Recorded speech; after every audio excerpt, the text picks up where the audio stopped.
Seat सब खाली है अध्यक्ष महोदय। बजट अभी पेश नहीं हुआ है, पहले ही हौसला खो चुके हैं। बताइए, सब खाली। आग्रह कर बुलवाइए बुलवाइए।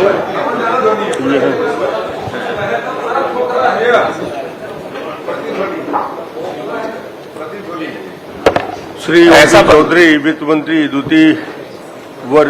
वित्तीय वर्ष 2025-26 के आय व्यय का उपस्थापन करेंगे। माननीय चौधरी जी।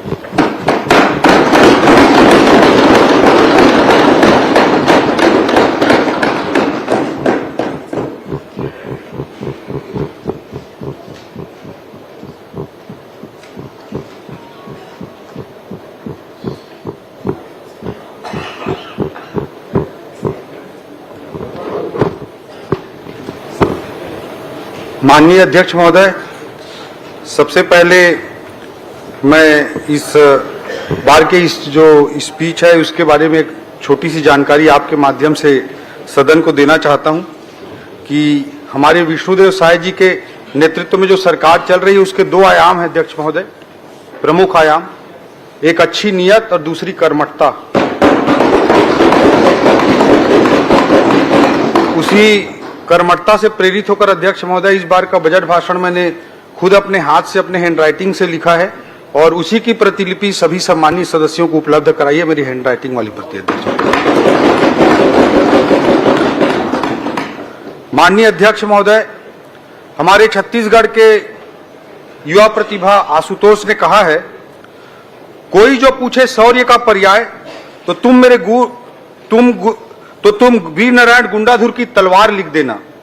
कोई जो पूछे शौर्य का पर्याय तो तुम वीर नारायण गुंडाधुर की तलवार लिख देना। कोई जो पूछे समानता का पर्याय तो तुम गुरु घासीदास महान लिख देना। कोई जो पूछे राम राम का पर्याय तो छत्तीसगढ़ी में जय जोहार लिख देना।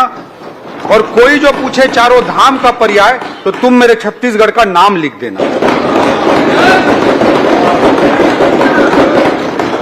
अध्यक्ष महोदय, इसी छत्तीसगढ़ की भूमि में आधुनिक भारत के सांस्कृतिक अग्रदूत स्वामी विवेकानंद जी ने कलकत्ता के बाद अपना सर्वाधिक समय व्यतीत किया।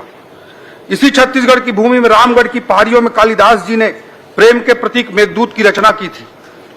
इसी छत्तीसगढ़ की भूमि में मुकुटधर पांडे जी ने छायावाद की पहली कविता लिखी थी और माधवराव सप्रे जी ने हिंदी की पहली कहानी लिखी थी।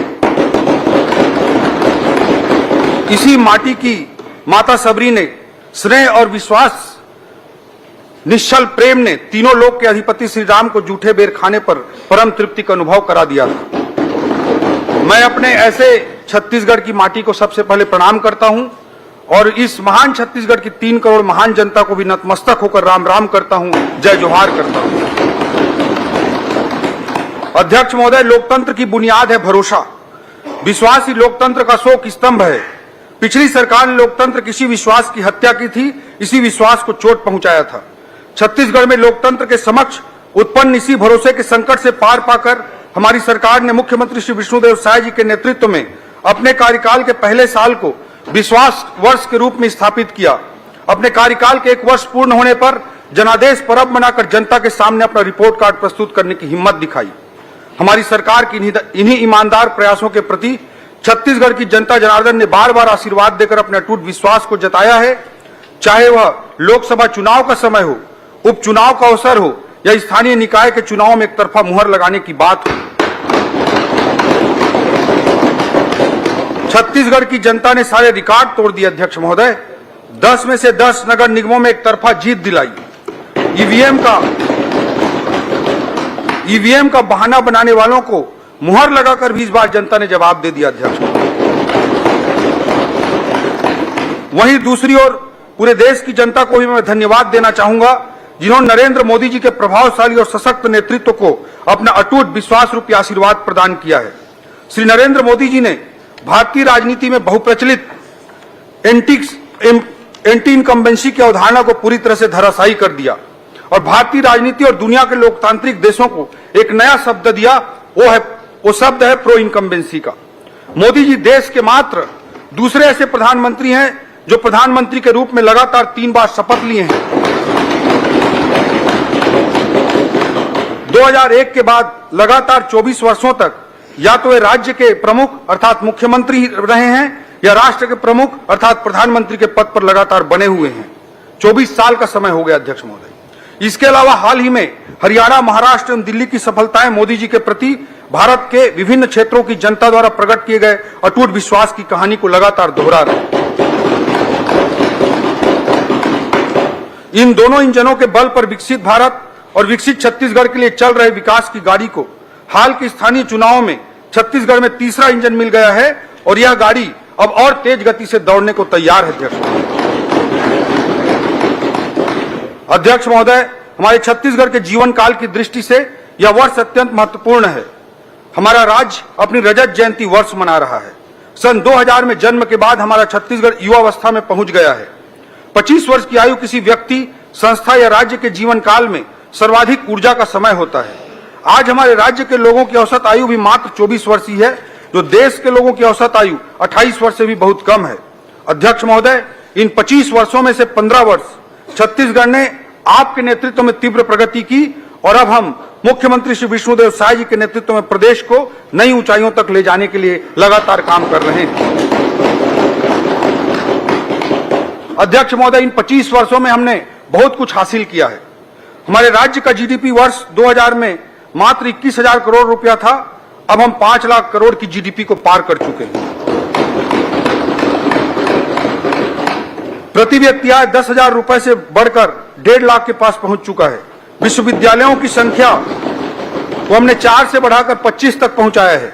अध्यक्ष महोदय, हमारे राज्य छत्तीसगढ़ का जब गठन हुआ था अभी मुझे याद आता है कि हमारा एक बैचमेट था। हम लोग उसी समय 12वीं कक्षा पास होकर निकले थे और उस मेरे एक बैचमेट दोस्त की पीएमटी में रैंक 100 के अंदर डबल डिजिट में थी, लेकिन उसे एमबीबीएस की सीट तक नहीं मिल पाई थी। अध्यक्ष महोदय, क्योंकि उस समय पूरे राज्य में एक ही मेडिकल कॉलेज हुआ करता था। हमारी पार्टी की सरकारों के विशेष प्रयासों से अब मेडिकल कॉलेजों की संख्या 14 तक पहुंच चुकी है। अध्यक्ष महोदय, राष्ट्रीय राजमार्गों और रेल लाइनों की लंबाई को भी हमने इन 25 सालों में डबल किया है। रायपुर में राज्य स्थापना के समय कुल 6 फ्लाइट ही आया करते थे, आज 76 फ्लाइट आते हैं। अध्यक्ष महोदय, उस समय बस्तर सरगुजा में एयरपोर्ट की बात कोई सोच भी नहीं सकता था, लेकिन मोदी जी की उड़ान योजना के कारण यह भी संभव हुआ। प्रदेश में कुल बैंक ब्रांच महज 1500 हुआ करते थे, अब ये बढ़कर 6,500 तक पहुंच गया है। 2 लाख शासकीय कर्मचारियों की संख्या को हमने इन 25 सालों में 4 लाख तक पहुंचाया है। मात्र 5 लाख मीट्रिक टन धान की खरीदी होती थी अध्यक्ष महोदय, जो आज कई गुना बढ़कर 1,50,00,000 मीट्रिक टन के पास पहुंच चुकी है। 7300 मेगावाट बिजली उत्पादन को हम सब ने 18,000 मेगावाट तक पहुंचाने में सफलता पाई है। छत्तीसगढ़ पावर सरप्लस राज्य बना है। सन 2000 में स्थापना के समय हमारी राजधानी रायपुर या पूरे राज्य में एक भी राष्ट्रीय स्तर का संस्थान नहीं था। अध्यक्ष महोदय, आज संभवतः हमारा रायपुर ऐसा एकमात्र राजधानी शहर है जहां आईएम भी है, एम्स भी है, एनआईटी भी है, IIIT भी है, प्लास्टिक इंजीनियरिंग का इंस्टीट्यूट सीपेड भी है और नेशनल लॉ यूनिवर्सिटी HNLU भी है। अध्यक्ष महोदय, एक और राष्ट्रीय स्तर का संस्थान आज की इस बजट में और जुड़ने जा रहा है, जिसका जिक्र मैं आगे पंक्तियों में करूंगा। अध्यक्ष महोदय, छत्तीसगढ़ की यह प्रगति गाथा एक ओर मुझे हर्षित करती है, वहीं दूसरी ओर छत्तीसगढ़ के विकास और बेहतर भविष्य की ललक मुझे संतुष्ट होने नहीं देती, बल्कि और ऊर्जा से कार्य करने के लिए प्रेरित करती है। अध्यक्ष महोदय, देश के यशस्वी प्रधानमंत्री श्री नरेंद्र मोदी जी ने कहा है, किसी भी राष्ट्र के जीवन काल में एक पड़ाव आता है जब राष्ट्र अपनी विकास यात्रा में तेजी से प्रगति कर सकता है, और भारत के लिए यह वह समय चल रहा है, अमृत काल चल रहा है, जो भारत के इतिहास का यह कालखंड ऐसा कालखंड है जब देश एक लंबी छलांग लगाने जा रहा है। मोदी जी के इस शब्दों में पुनः कहूं तो यही समय है, सही समय है। माननीय प्रधानमंत्री जी ने देश की स्वतंत्रता के अमृत काल 2047 तक देश को विकसित राष्ट्र बनाने का जो महत्वाकांक्षी लक्ष्य रखा है, उसकी पूर्ति के लिए आवश्यक है कि छत्तीसगढ़ भी राष्ट्र निर्माण की इस पहल में बराबर का योगदान देकर माननीय प्रधानमंत्री जी की परिकल्पना को सार्थक करे। यह हमारे छत्तीसगढ़ के 3 करोड़ जनता के लिए भी उतना ही जरूरी है कि देश की विकास प्रक्रिया में कदम ताल करते हुए हम आगे बढ़ सकें। अध्यक्ष महोदय, हमने अपने राज्य को विकसित राज्य बनाने हेतु छत्तीसगढ़ अंजोर विजन 2047 पथ प्रदर्शक एक दस्तावेज तैयार किया है। यह विजन डॉक्यूमेंट कोई कोरा सपना नहीं है, बल्कि छत्तीसगढ़ के जनता के महत्वाकांक्षाओं, आशाओं और समृद्धि को साकार करने के जीवंत सफर की मार्गदर्शिका है। अध्यक्ष महोदय, यह केवल सरकारी तरीके से बनाया गया कोई सरकारी दस्तावेज मात्र नहीं है। हमने राज्य के सभी वर्गों से विचार विमर्श कर इसको मूर्त रूप प्रदान किया है, क्योंकि हम जानते हैं कि विकसित छत्तीसगढ़ का स्वरूप केवल सरकार तय न करे, बल्कि यह जन भावनाओं से प्रेरित हो, यह हमारी मान्यता है। अध्यक्ष महोदय, हमारे विजन डॉक्यूमेंट में अल्पकालिक, मध्यकालिक और दीर्घकालिक लक्ष्य उनको प्राप्त करने की रणनीति शामिल है। हमारी सरकार प्रत्येक बजट भी विजन डॉक्यूमेंट के अनुरूप ही उठा करके एक एक कदम के रूप में प्रस्तुत करेगी। पिछले सत्र में प्रस्तुत बजट से ज्ञान के रूप में समावेशी विकास की जो नींव हमारे द्वारा रखी गई थी, आज का बजट उसी विकास श्रृंखला का अगला पड़ाव है। हमने पिछले बजट में ज्ञान तथा गरीब, युवा, अन्नदाता किसान और नारी को केंद्र बिंदु बनाकर योजनाओं का न केवल निर्माण किया, अपितु मुख्यमंत्री विष्णुदेव साय जी के नेतृत्व में पिछले पूरे एक साल इन योजनाओं को जनता तक साय साय पहुंचाया भी है। अध्यक्ष महोदय, इस बजट के शुरुआत में मैं ज्ञान अर्थात अंत्योदय या समावेशी विकास को सुनिश्चित करने के लिए आवश्यक रणनीति गति का जिक्र करना चाहूंगा। अध्यक्ष महोदय, पिछले बार हमने ज्ञान को केंद्र बिंदु बनाया था। ज्ञान अर्थात गरीब, युवा, अन्नदाता और नारी, इनको अगर हमको आगे बढ़ाना है, इनका अगर हमको उत्थान करना है, तो गति आवश्यक है। अध्यक्ष महोदय, उसे आगे बढ़ाने के लिए, ज्ञान को आगे बढ़ाने के लिए गति की रणनीति आवश्यक है। गति में जी का अर्थ है गुड गवर्नेंस, ए का अर्थ है एक्सिलरेटिंग इंफ्रास्ट्रक्चर, टी का अर्थ है टेक्नोलॉजी और आई का अर्थ है इंडस्ट्रियल ग्रोथ। अध्यक्ष महोदय,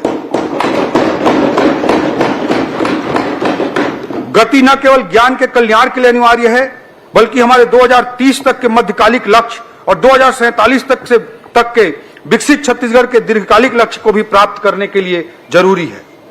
मैं गति के इन्हीं 4 बिंदुओं का इस बजट की दृष्टिकोण से उल्लेख करना चाहूंगा, वर्णन करना चाहूंगा। अध्यक्ष महोदय, सुशासन से तीव्र आर्थिक विकास को पिछले बजट में मैंने 10 आधारभूत रणनीतिक स्तंभों के रूप में रखा था। माननीय श्री विष्णुदेव साय जी के नेतृत्व में हमने सुशासन एवं अभिसरण विभाग का गठन किया है, ताकि हम प्रधानमंत्री जी के सुशासन के सूत्र वाक्य मैक्सिमम गवर्नेंस, मिनिमम गवर्नमेंट की ओर अग्रसर हो सके। एक नए विभाग के रूप में इसे स्थापित करने वाला छत्तीसगढ़ संभवतः देश का पहला राज्य है। अध्यक्ष महोदय, लाल फीताशाही को खत्म करने के लिए हम ई ऑफिस प्रणाली अपना रहे हैं, ताकि ऑनलाइन तरीके से समय पर फाइलों का निपटारा हो, विलंब की जिम्मेदारी तय हो, भ्रष्टाचार की आशंका को भी कम किया जा सके। सरकारी सुविधाओं और योजनाओं की आसान और सुनिश्चित डिलीवरी के लिए हम डिजिटल गवर्नेंस का उपयोग कर रहे हैं। सरकार की योजनाओं के क्रियान्वयन पर सतत निगरानी रखने के लिए माननीय मुख्यमंत्री जी के द्वारा डैशबोर्ड अटल मॉनिटरिंग पोर्टल आरंभ किया गया है।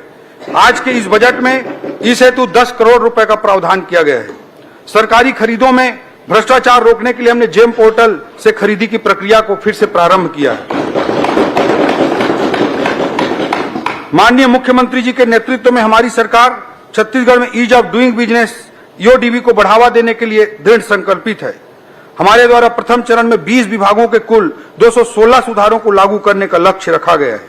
इस पूरी मुहिम, जिसे ब्रैप कहते हैं अध्यक्ष महोदय, बिजनेस रिफॉर्म एक्शन प्लान, का मूल उद्देश्य व्यवस्था में पारदर्शिता लाना तथा नियमों में सरलीकरण करके प्रक्रियाओं को आसान बनाना है। स्टाम्प और पंजीयन विभाग द्वारा सूचना प्रौद्योगिकी का बेहतर उपयोग करते हुए आम जनता को सुविधा प्रदान करने के लिए अनेक कदम उठाए जा रहे हैं।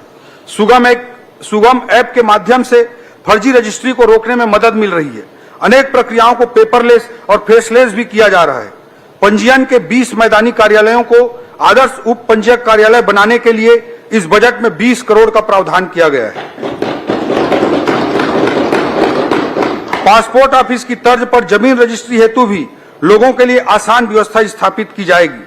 हक त्याग एवं बंटवारा में लगने वाले लाखों रुपए के शुल्क के स्थान पर अब मात्र 500 रुपए का प्रावधान कर दिया गया है। इससे भविष्य में उत्पन्न होने वाले लाखों राजस्व विवादों को रोका जा सकेगा। सरकारी विभागों की कार्यकुशलता बढ़ाने, डेटा प्रबंधन को सशक्त बनाने और डिजिटल नवाचार को प्रोत्साहित करने के लिए राज्य के उच्च तकनीकी शिक्षण संस्थानों के साथ मिलकर सीएम सुशासन फेलोशिप आरंभ करने का भी इस बजट में प्रावधान किया गया है। इसके लिए इस बजट में 10 करोड़ रुपए का प्रावधान किया गया है। अध्यक्ष महोदय, यह संभवतः पूरे देश में इस तरह का पहला प्रयास है कि आईएम और IIIT के साथ मिलकर ऑन द जॉब ट्रेनिंग शामिल करते हुए दक्ष मानव संसाधन तैयार किए जाएंगे। इससे हमारे छत्तीसगढ़ के युवाओं को उच्च स्तरीय जॉब के अवसर प्राप्त हो सकेंगे। अध्यक्ष महोदय, मुख्यमंत्री हेल्पलाइन आधुनिक कॉल सेंटर की स्थापना के लिए बजट में 22 करोड़ रुपए का प्रावधान किया गया है। अध्यक्ष महोदय, पिछले एक वर्ष में एंटी करप्शन ब्यूरो द्वारा रिश्वत लेते शासकीय लोगों को 54 मामलों में रंगे हाथों पकड़कर अपराध दर्ज किया गया है। यह इस सरकार की भ्रष्टाचार के खिलाफ स्पष्ट और दृढ़ राजनीतिक इच्छा शक्ति को दर्शाता है। अध्यक्ष महोदय, हमारी सरकार की स्पष्ट सोच है कि किसी भी वस्तु या सेवा की आपूर्ति पश्चात यह सुनिश्चित हो कि क्रय की गई वस्तु या सेवा उच्च गुणवत्ता की हो तथा ठेकेदार, सप्लायर या सेवा प्रदाता को एक निश्चित समय सीमा में उनका भुगतान भी हो जाए। भुगतान के लिए उन्हें ऑफिसों के चक्कर न काटना पड़े। इससे सरकारी कामों में गुणवत्ता भी आएगी और भ्रष्टाचार भी कम होगा। अध्यक्ष महोदय, लोक सेवकों द्वारा उत्कृष्ट कार्य करने पर पीएम एक्सीलेंसी अवार्ड की तर्ज पर प्रदेश में भी एक अवार्ड स्थापित किया जा रहा है। इसके लिए इस बजट में 1 करोड़ रुपए का बजटीय प्रावधान किया गया है और पीएम एक्सीलेंसी अवार्ड की तरह राज्य में सीएम एक्सीलेंसी अवार्ड आने वाले समय में प्रदान किए जाएंगे। अध्यक्ष महोदय, भारत सरकार की SCA अर्थात स्पेशल कैपिटल असिस्टेंस योजना अंतर्गत राज्य द्वारा किए जा रहे सुधारों, जो रिफॉर्म्स हैं, उनको हम केंद्र के अनुसार कर रहे हैं। जैसे भू अभिलेखों का डिजिटलीकरण, 15 वर्ष से अधिक पुराने शासकीय वाहनों की स्क्रैपिंग, औद्योगिक क्षेत्रों में भू उपयोग का उदारीकरण, पंजीयन प्रक्रिया का डिजिटाइजेशन, SNA स्पर्श व्यवस्था, ऐसे रिफॉर्म्स को हमने लागू किया है। और इन रिफॉर्म्स को लागू करने के एवज में भारत सरकार ने इस वर्ष इंसेंटिव के रूप में, पुरस्कार स्वरूप हमारी छत्तीसगढ़ सरकार को 6000 करोड़ रुपए से अधिक की राशि प्रदान की है। अध्यक्ष महोदय, पिछली सरकार में DMF भ्रष्टाचार का पर्याय बन गया था। माननीय मुख्यमंत्री जी के नेतृत्व में हमने दंतेवाड़ा में मेडिकल कॉलेज का निर्माण 250 करोड़ रुपए से अधिक की लागत से DMF से करने का निर्णय लिया है। अध्यक्ष महोदय, DMF के सदुपयोग के ऐसे अनेकों उदाहरण हम आने वाले वर्षों में और स्थापित करेंगे। आने वाले समय में DMF अंतर्गत किए गए कार्यों का सोशल ऑडिट भी सुनिश्चित किया जाएगा। अध्यक्ष महोदय, सुधारों का यह प्रारंभ है और यही सुधार हैं जिनके पायदान पर चढ़कर छत्तीसगढ़ अमृत काल के लक्ष्यों को प्राप्त करने के लिए तेजी से आगे बढ़ेगा। अध्यक्ष महोदय, गति के दूसरे बिंदु एक्सीलरेटिंग इंफ्रास्ट्रक्चर, अधोसंरचना को बढ़ावा देना, उस बिंदु पर मैं आना चाहता हूं। अध्यक्ष महोदय, अधिकाधिक पूंजीगत व्यय, मैक्सिमम कैपिटल एक्सपेंडिचर को भी मैंने अपने पिछले बजट में 10 में से एक आधार स्तंभ के रूप में उल्लेख किया था। पूर्व में मैंने आज हमारे राज्य के 25 वर्षों की उपलब्धियों का विस्तार से जिक्र किया है। छत्तीसगढ़ की उपलब्धियों का गौरवगान इस राज्य के निर्माता भारत रत्न श्रद्धेय अटल बिहारी वाजपेयी जी को स्मरण किए बिना अधूरा है।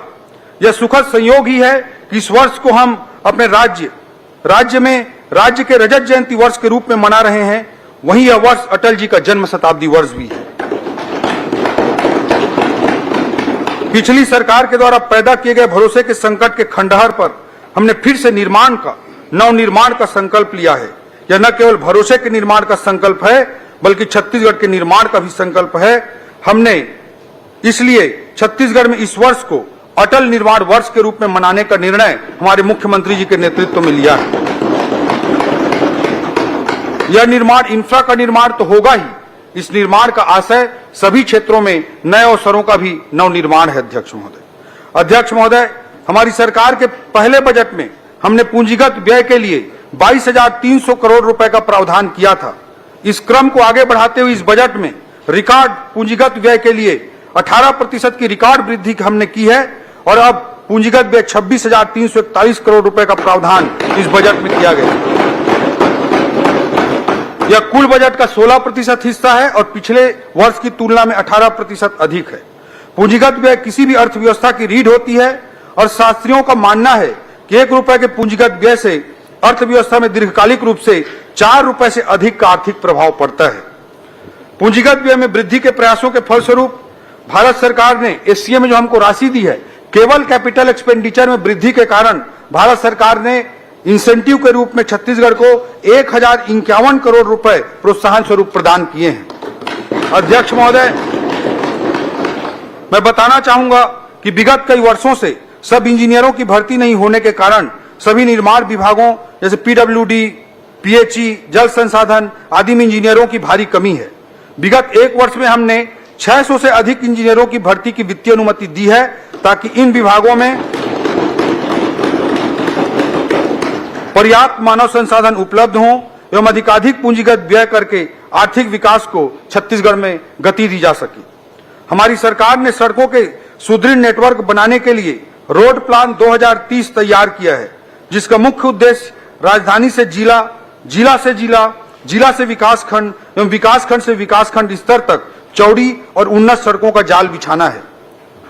हमने छोटे शहर जो नगर पंचायत या नगर पालिका स्तर के हैं, उनके विकास को ध्यान में रखते हुए इस बजट में माननीय मुख्यमंत्री जी के निर्देश पर एक नई योजना प्रारंभ करने जा रहे हैं। उस योजना का नाम होगा मुख्यमंत्री रिंग रोड योजना। ये नया योजना प्रारंभ होने जा रहा है। इसके लिए इस बजट में प्रारंभिक तौर पर 100 करोड़ रुपए का प्रावधान किया गया। अध्यक्ष महोदय, राज्य के पीडब्ल्यूडी अर्थात लोक निर्माण विभाग के लिए इस बजट में लगभग 9,500 करोड़ रुपए का प्रावधान किया गया है, जो पिछली बार की तुलना में 20% अधिक है। राज्य बनने के बाद पहली बार एक वित्तीय वर्ष में नई सड़कों के निर्माण के लिए इस बार 2,000 करोड़ रुपए का प्रावधान किया गया। अध्यक्ष महोदय, राज्य में पहली बार राष्ट्रीय राजमार्गों के रखरखाव जैसी व्यवस्था राज्य मार्गों एवं मुख्य जिला मार्गों पर भी लागू करने के लिए उन्नत व्यवस्था ओपीआरएमसी योजना अंतर्गत 20 करोड़ रुपए का प्रावधान इस बजट में किया गया है। अध्यक्ष महोदय, डबल इंजन सरकार केवल एक नारा नहीं है, बल्कि प्रभावशील वास्तविकता है। प्रमाण स्वरूप मैं बताना चाहूंगा कि भारत सरकार ने राज्य में राष्ट्रीय राजमार्गों के निर्माण के लिए पिछले केवल एक वर्ष में लगभग 20,000 करोड़ रुपए के सड़कों की कार्य की स्वीकृति प्रदान की है। अध्यक्ष महोदय, राज्य के ग्रामीण क्षेत्रों में पक्की 12 सड़कों के निर्माण के लिए पीएमजीएसवाई अंतर्गत 845 करोड़, विशेष पिछड़ी जनजाति वाले बसाहटों को पक्की सड़क से जोड़ने के लिए प्रधानमंत्री जनमन योजना अंतर्गत 500 करोड़ तथा मुख्यमंत्री ग्राम सड़क योजना एमएमजीएसवाई अंतर्गत 119 करोड़ रुपए का प्रावधान किया गया। अध्यक्ष, नगर निगम क्षेत्र जो हमारे छत्तीसगढ़ के 14 बड़े नगरीय निकाय हैं, 14 नगर निगम हैं, उनमें सुनियोजित विकास को बढ़ावा देने के लिए भी इस बजट में एक नई योजना प्रारंभ की जा रही है। इस योजना का नाम मुख्यमंत्री नगरोत्थान योजना रहेगी। अध्यक्ष महोदय, इसके लिए इस बजट में 500 करोड़ रुपए का वित्तीय प्रावधान किया गया। अध्यक्ष, जगदलपुर, अंबिकापुर एवं बिलासपुर एयरपोर्टों के विकास कार्यों के लिए बजटीय प्रावधान किए गए हैं। ज्यादा से ज्यादा फ्लाइट संचालन हो सके, इसके लिए 40 करोड़ रुपए का वीजीएफ का भी प्रावधान किया गया है। माननीय प्रधानमंत्री जी के नदियों को जोड़ने की महत्वाकांक्षी लक्ष्य को भी हम पूरा करने के लिए मुख्यमंत्री जी के नेतृत्व में आगे बढ़ रहे हैं। अध्यक्ष महोदय, महानदी एवं इंद्रावती नदी को जोड़ने के लिए और केवई नदी और हसदेव नदी को आपस में जोड़ने के लिए सर्वे कार्य कराने के लिए भी इस बजट में प्रावधान किया गया। अध्यक्ष, हमने अपने जन संकल्प पत्र के अनुरूप रायपुर एवं आसपास के क्षेत्रों को शामिल करते हुए एनसीआर की तर्ज पर एससीआर अर्थात स्टेट कैपिटल रीजन विकसित करने का निर्णय लिए हैं। जैसे नेशनल कैपिटल रीजन है, वैसे स्टेट कैपिटल रीजन बनाने का भी निर्णय हमारी सरकार ने लिया है। इसके लिए बजट में स्टेट कैपिटल रीजन के कार्यालय की स्थापना के लिए भी बजट का प्रावधान कर दिया गया है। सर्वे और डीपीआर निर्माण हेतु भी इस बजट में 5 करोड़ रुपए का प्रावधान किया गया है। आज बड़े शहरों की जरूरत मेट्रो, मिनी मेट्रो के रूप में सामने आ रही है। अध्यक्ष महोदय, इस बात को ध्यान में रखते हुए, भविष्य की जरूरतों को ध्यान में रखते हुए रायपुर से दुर्ग तक मेट्रो रेल सुविधा के सर्वे का कार्य भी इस बजट में प्रावधानित है। 5 करोड़ रुपए का प्रावधान किया जाएगा। रायपुर शहर में कैनाल रोड फेज 3 का निर्माण, पंडरी से मोवा फ्लाईओवर ब्रिज का निर्माण, एक्सप्रेसवे फेज 2 का निर्माण, कटघोरा से दीपका 4 लेन सड़क का निर्माण, रायगढ़ से महापल्ली 4 लेन सड़क का निर्माण, अंबिकापुर अंबेडकर चौक से वाराणसी मार्ग 4 लेन सड़क का निर्माण, ऐसे अनेकों कार्यों को इस बार प्रमुखता से इस बजट में अधोसंरचनात्मक कार्यों को जोड़ा गया है। पेयजल व्यवस्था हेतु भी जल जीवन मिशन योजना अंतर्गत 4,500 करोड़ रुपए का बजटीय प्रावधान इस बार किया गया है। गति के तीसरे बिंदु टी अर्थात टेक्नोलॉजी पर मैं अब चर्चा करना चाहूंगा अध्यक्ष महोदय। अध्यक्ष महोदय, औद्योगिक क्रांति से लेकर डिजिटल युग तक तकनीकी प्रगति ने पूरी दुनिया में लगातार आर्थिक विकास को गति प्रदान की है। आज दुनिया चौथी औद्योगिक क्रांति के मुहाने पर खड़ी है, जहां AI, artificial intelligence, blockchain, IoT and renewable energy प्रौद्योगिकियां केवल उपकरण ही नहीं हैं, बल्कि ये परिवर्तनकारी शक्तियां हैं। नवाचार उद्योगों को नए सिरे से परिभाषित कर रहे हैं। टेक्नोलॉजी किसी भी आधुनिक अर्थव्यवस्था का आज की तारीख में प्रवेश द्वार बन चुका है। अध्यक्ष महोदय, मोबाइल कनेक्टिविटी तकनीकी क्रांति का सूत्रधार है, या फिर कहूं तो यह आज के आधुनिक युग का वाहक है। किंतु प्रदेश के ऐसे सुदूर अंचल हैं जहां आज भी दूरसंचार की क्रांति से ये अंचल वंचित हैं। इस कमी को दूर करने के लिए मुख्यमंत्री जी के निर्देश पर एक नई योजना का इस बजट में प्रावधान किया गया। अध्यक्ष महोदय, इस योजना का नाम होगा मुख्यमंत्री मोबाइल टावर योजना। इसका प्रथम चरण इस बजट में प्रावधान प्रथम चरण का किया गया है। इससे जो मोबाइल कनेक्टिविटी नहीं हो रही है, ऐसे गांवों को मोबाइल कनेक्टिविटी से जोड़ने का काम वीजीएफ के माध्यम से किया जाएगा, जिससे ऐसे क्षेत्रों में टेलीकॉम सेवा प्रदाताओं को मोबाइल टावर लगाने के लिए वीजीएफ के माध्यम से प्रोत्साहित करेंगे। इसके लिए इस बजट में प्रावधान किया गया। अध्यक्ष महोदय, स्टेट डेटा सेंटर की स्थापना के लिए 40 करोड़, स्वान के संचालन के लिए 18 करोड़, डिजिटल गवर्नेंस के लिए 9 करोड़ का भी प्रावधान किया गया है। आईटी के माध्यम से न्यायिक व्यवस्था को सुदृढ़ करने के लिए न्यायालयों के कंप्यूटरीकरण के लिए 37 करोड़ का प्रावधान किया गया है। डिजिटल क्रॉप सर्वे के लिए 40 करोड़ का प्रावधान किया गया है। ई धरती योजना के अंतर्गत भू अभिलेखों के डिजिटलीकरण के लिए 48 करोड़ रुपए का प्रावधान किया गया है। वित्तीय टेक्नोलॉजी आधारित वित्तीय प्रबंधन के लिए इफमिस की व्यवस्था को लागू करने के लिए 45 करोड़ और आबकारी विभाग में centralised command and control system को स्थापित करने के लिए 3 करोड़ रुपए का प्रावधान किया गया है। जिला स्तर पर तकनीक का प्रयोग करते हुए जीडीपी का मूल्यांकन करने के लिए स्टैटिस्टिकल एनालिसिस सिस्टम की स्थापना हेतु 7 करोड़ रुपए का प्रावधान किया गया है। यह दुर्भाग्यजनक है अध्यक्ष महोदय कि अब तक जिलों का पृथक से जीडीपी की गणना नहीं की जाती थी। अब विभिन्न जिलों के जीडीपी की गणना की जा सकेगी एवं जिलावार विकास रणनीति भारत सरकार की तरह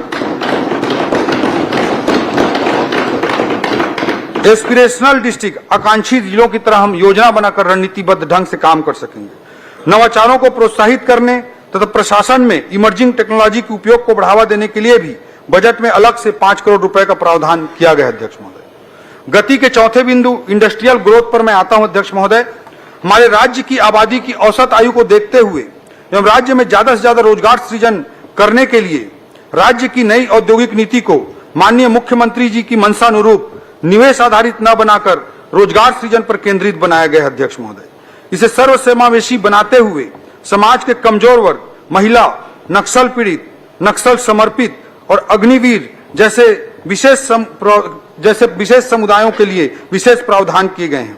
अध्यक्ष महोदय, निवेशकों को राज्य में आकर्षित और प्रोत्साहित करने के लिए हाल ही में मुख्यमंत्री जी के नेतृत्व में दिल्ली और मुंबई में इन्वेस्टर्स कनेक्ट कार्यक्रम आयोजित किए गए, जिसमें देश के बड़े उद्योगपतियों ने विभिन्न क्षेत्रों जैसे प्लास्टिक, टेक्सटाइल, खाद्य प्रसंस्करण, सीमेंट, आईटी आदि में निवेश की इच्छा जताई है। आज हमारी नई औद्योगिक नीति का नतीजा है कि सेमीकंडक्टर, रिन्यूएबल एनर्जी जैसे क्षेत्रों में भी निवेश के लिए कंपनियां छत्तीसगढ़ में आ रही हैं। नवा रायपुर में फार्मास्यूटिकल पार्क तथा जांजगीर चांपा में स्मार्ट इंडस्ट्रियल पार्क का प्रावधान इसी वर्ष 195 करोड़ रुपए के लागत से किया गया है। नई औद्योगिक नीति को आकर्षक बनाने एवं इसके सफल क्रियान्वयन के लिए पूंजी अनुदान 700 करोड़ रुपया, ब्याज अनुदान 200 करोड़ रुपया और प्रतिपूर्ति अनुदान 100 करोड़ रुपया प्रावधान किया गया है। यह पिछले वर्षों के बजट की तुलना में लगभग 3 गुना अधिक है। अध्यक्ष महोदय, खाद्य प्रसंस्करण के क्षेत्र में छत्तीसगढ़ में असीम संभावनाएं हैं। अतः फूड पार्कों की स्थापना हेतु 17 करोड़, प्रधानमंत्री सूक्ष्म खाद्य उद्योग उन्नयन योजना हेतु 46 करोड़, इसके साथ ही नए औद्योगिक क्षेत्रों की स्थापना हेतु 23 करोड़ का इस बजट में प्रावधान किया गया है। विगत वर्षों में उद्योगों को अनुदान मिलने वाली राशि समय पर न मिल पाने के कारण व्यवसायियों को व्यवहारिक परेशानियों का सामना करना पड़ता था। अध्यक्ष महोदय, मैं अवगत कराना चाहूंगा कि पूर्व वर्ष के लगभग 700 करोड़ रुपए के दायित्वों को हमारी सरकार ने इस वर्ष भुगतान करने का बीड़ा उठाया और ये 700 करोड़ रुपए का भुगतान किया है। अध्यक्ष महोदय, उद्योगों को बढ़ावा देना हमारी सर्वोच्च प्राथमिकता है। इसका सबसे बड़ा परिचायक है कि हमने उद्योग विभाग के बजट को पिछले वर्ष की तुलना में इस वर्ष दोगुने से भी अधिक करते हुए 1420 करोड़ रुपए का प्रावधान किया है। हमारी सरकार ने पर्यटन को भी उद्योग का दर्जा दिया है। हमारी मंशा है कि प्रदेश में मैन्युफैक्चरिंग के साथ साथ सर्विस सेक्टर में भी तेजी से ग्रोथ हो और हमारे राज्य के कोर उद्योगों के साथ साथ अन्य नए क्षेत्र जैसे pharmaceutical, textile, semiconductor, data centre जैसे क्षेत्रों में ज्यादा से ज्यादा रोजगार के संभावनाएं निर्मित हों।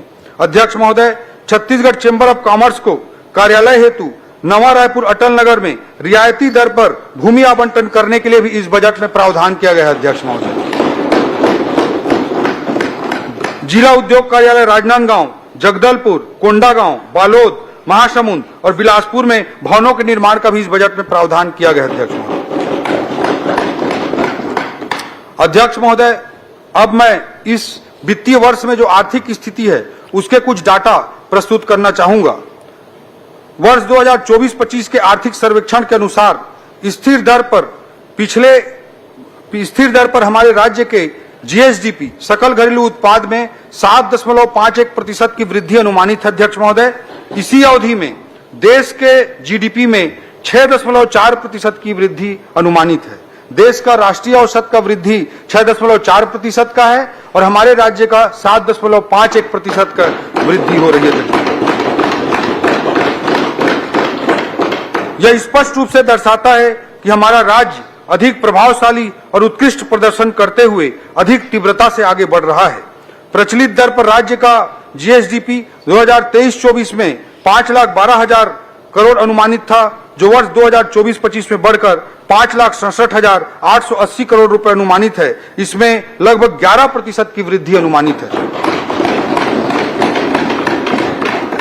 वर्ष 2025-26 में भी 12% की वृद्धि के साथ राज्य का जीएसडीपी 6,35,918 करोड़ रुपए तक पहुंचने का आकलन किया गया है। अध्यक्ष महोदय, विभिन्न क्षेत्रों में हमारे राज्य का प्रदर्शन सराहनीय रहा है।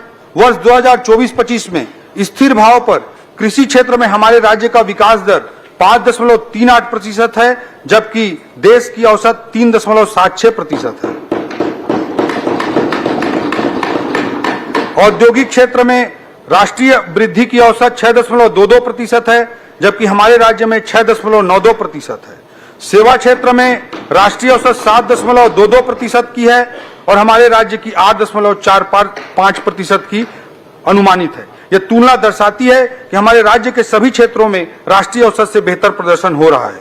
वर्ष 2023-24 में प्रति व्यक्ति आय 1,62,000 रुपए संभावित है, जो गत वर्ष की तुलना में 9.37% अधिक है। हमारे राज्य की प्रति व्यक्ति आय में भी वृद्धि राष्ट्रीय औसत वृद्धि से ज्यादा तेजी से हो रही है।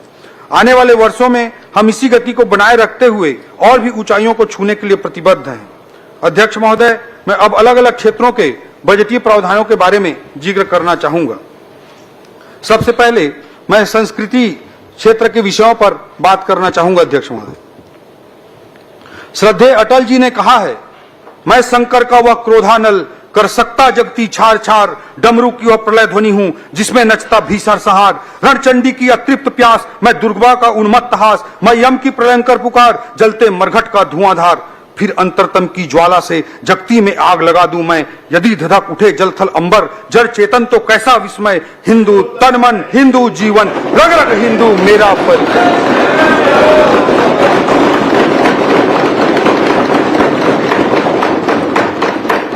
अध्यक्ष महोदय, हिंदू किसी मजहब का नाम नहीं है। माननीय सर्वोच्च न्यायालय ने भी कहा है कि यह एक जीवन पद्धति का नाम है, जीने का एक तरीका है। सर्वे भवन्तु सुखिना का भाव ही हिंदुत्व है और हमें गर्व है इस महान सोच पर, हमें गर्व है इस जीवन पद्धति पर जो हमेशा दुनिया को जीना सिखाते आई।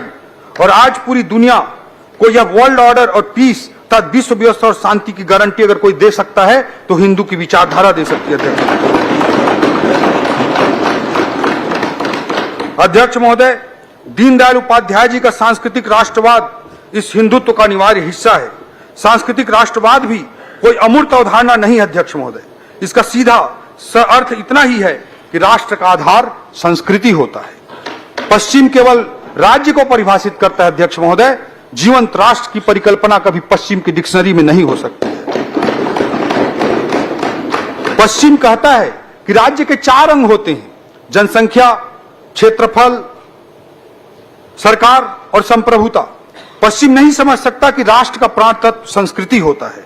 दुर्भाग्य से हमारी शिक्षा पद्धति भी अधिकांश अवसरों में यही पढ़ाते सिखाती आई अध्यक्ष महोदय, ये हमारा दुर्भाग्य रहा। तीर्थराज प्रयाग के त्रिवेणी पर जो भारत दिखा ना, वही संस्कृति आधारित राष्ट्र है। प्रयागराज के त्रिवेणी से लेकर राजिम के त्रिवेणी तक, भगवान श्री राम के ननिहाल छत्तीसगढ़ में सुदूर सामरी से लेकर सुकमा तक हमारे भांचा राम के जो पद चिन्ह है, वही इस राष्ट्र की संस्कृति का प्राणवायु है अध्यक्ष महोदय। अध्यक्ष महोदय, हम राज्य में सांस्कृतिक पहचान और राष्ट्रीय जन जागरण के लिए लगातार प्रयासरत हैं। इन्हीं प्रयासों के तहत प्रयागराज में आयोजित महाकुंभ में हमने छत्तीसगढ़ पवेलियन की स्थापना की, जहां हमारे प्रदेश के श्रद्धालुओं के लिए रुकने खान पान की व्यवस्था की गई। राज्य के 1.25 लाख श्रद्धालुओं ने इस सुविधा का लाभ उठाया। अध्यक्ष महोदय, कुंभ मेला में इस बार माननीय राज्यपाल महोदय, माननीय मुख्यमंत्री जी के साथ साथ हमारे छत्तीसगढ़ के सभी सम्मानीय सांसद, मंत्री एवं विधायकगण ने आपके विशेष आमंत्रण को स्वीकार किया अध्यक्ष महोदय, और पवित्र संगम के स्नान का सौभाग्य प्राप्त किया अध्यक्ष महोदय। इसके लिए भी मैं आपको धन्यवाद देना चाहता हूं। पिछले साल अयोध्या में भव्य राम मंदिर की स्थापना के बाद से ही हम छत्तीसगढ़ के भांचा राम के भक्तों को रामलला के दर्शन कराने के लिए विशेष योजना चला रहे हैं, जिसके तहत अब तक 22,000 से अधिक श्रद्धालुओं को रामलला का दर्शन कराया जा चुका है। अगले वित्त वर्ष के लिए इस बजट में इस प्रयोजन के लिए 36 करोड़ रुपए का प्रावधान किया गया है। सभी धर्मों के आस्था के केंद्र बिंदु डोंगरगढ़ में 59 करोड़ की लागत से परिक्रमा पथ तथा मां बमलेश्वरी मंदिर के सामने वाई सेप का पुल 21 करोड़ रुपए की लागत से, इन दोनों कार्यों की स्वीकृति इस वित्तीय वर्ष में जारी की जा रही है अध्यक्ष महोदय। हमारी सरकार चंपारण, सिरपुर जैसे अन्य धार्मिक स्थलों के विकास को भी सुनिश्चित करने के लिए संकल्पित है अध्यक्ष महोदय। छत्तीसगढ़ के बगियाला मिलजुल के सजाबो जी, हमर माटी हमर तीरथ है, अब राजिम कुंभ घलो नहाबो जी। एक छत्तीसगढ़ी व्यक्ति की भावना है अध्यक्ष महोदय।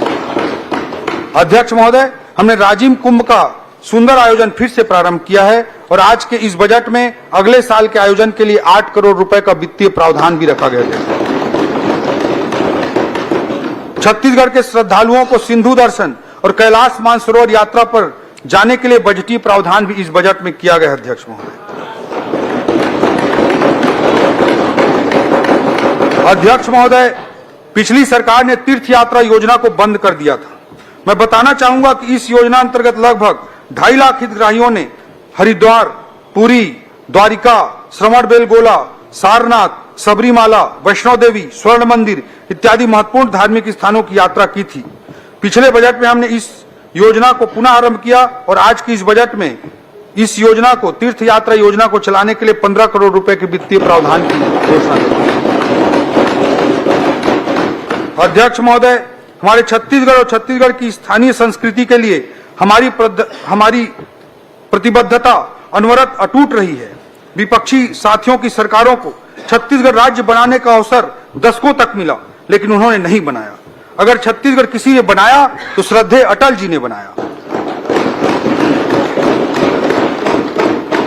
हमने छत्तीसगढ़ी को राजभाषा का दर्जा दिया, हमने छत्तीसगढ़ राजभाषा आयोग का गठन किया। हमारे छत्तीसगढ़ के महान विभूतियों के नाम पर हमने अनेक अलंकरण स्थापित किए।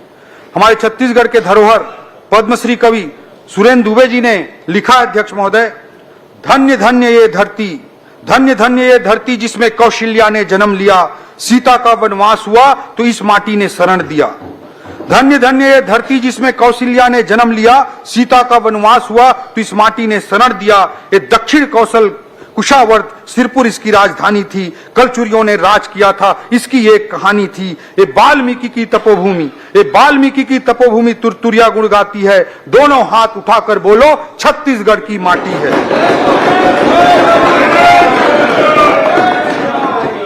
अध्यक्ष महोदय, हमारी सरकार स्थानीय आदिवासी संस्कृति को संजोकर रखने के लिए विशेष संग्रहालय की स्थापना कर रही है, जिसमें राज्य के जनजातीय समुदायों की सांस्कृतिक विविधता के आर्टिफैक्ट्स को 14 गैलरियों में संजोया जाएगा।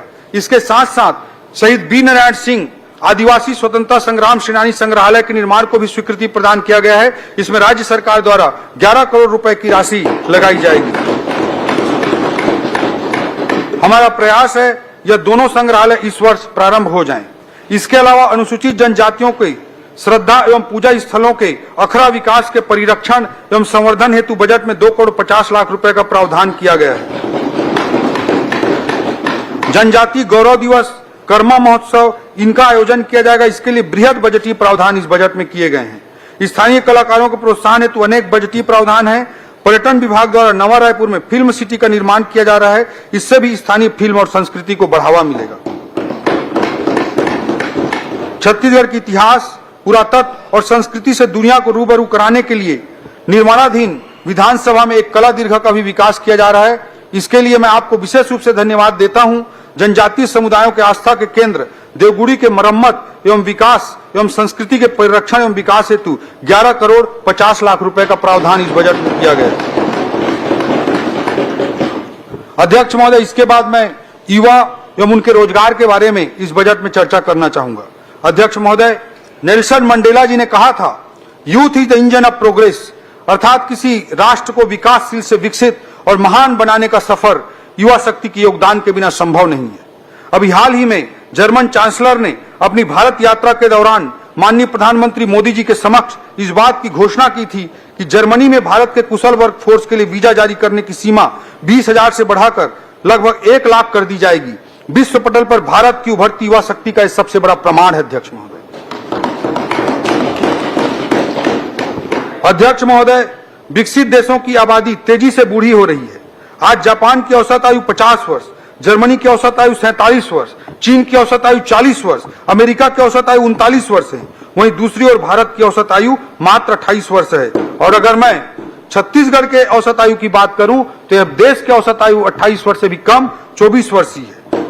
डेमोग्राफिक डिविडेंड प्राप्त करने का हमारे राज्य के लिए सबसे अनुकूल समय। अध्यक्ष महोदय, जैसा कि मैंने पूर्व में बताया कि हमने अपने औद्योगिक नीति को निवेश आधारित न बनाकर रोजगार सृजन पर आधारित बनाया है। जो छूट दी जाएगी, जो सब्सिडी दी जाएगी, उसका आधार निवेश की सीमा नहीं होगी, बल्कि अधिकाधिक रोजगार सृजन के क्राइटेरिया पर यह छूट और सब्सिडी प्रदान की जाएगी। जो सही मायने में हमारे सरकार के राज्य की युवा शक्ति के प्रति आस्था का, हमारी सोच का प्रतीक है। युवाओं के प्रासंगिक कौशल विकास के लिए मुख्यमंत्री कौशल विकास योजना अंतर्गत 26 करोड़ रुपए का बजटीय प्रावधान इस बजट में किया गया है। अध्यक्ष महोदय, पिछले 25 सालों में रायपुर में निर्मित हुए राष्ट्रीय संस्थानों का मैंने जिक्र किया। एक नए राष्ट्रीय संस्थान की स्थापना की घोषणा इस बजट में और की जा रही है, जो रायपुर के और पूरे छत्तीसगढ़ के माथे पर एक और तिलक होगा। हमारा छत्तीसगढ़ कला कौशल जैसे बेल मेटल आर्ट, कोसा, टेराकोटा, बैम्बू आर्ट इत्यादि से परिपूर्ण है, किंतु आज आधुनिकता के दौर में इन्हें प्रासंगिक बनाना है। हमारे द्वारा नवा रायपुर में NIFT, national institute of fashion technology की स्थापना का निर्णय लिया गया है, जिससे इन कलाकृतियों को नया आधुनिक तरीके से वैश्विक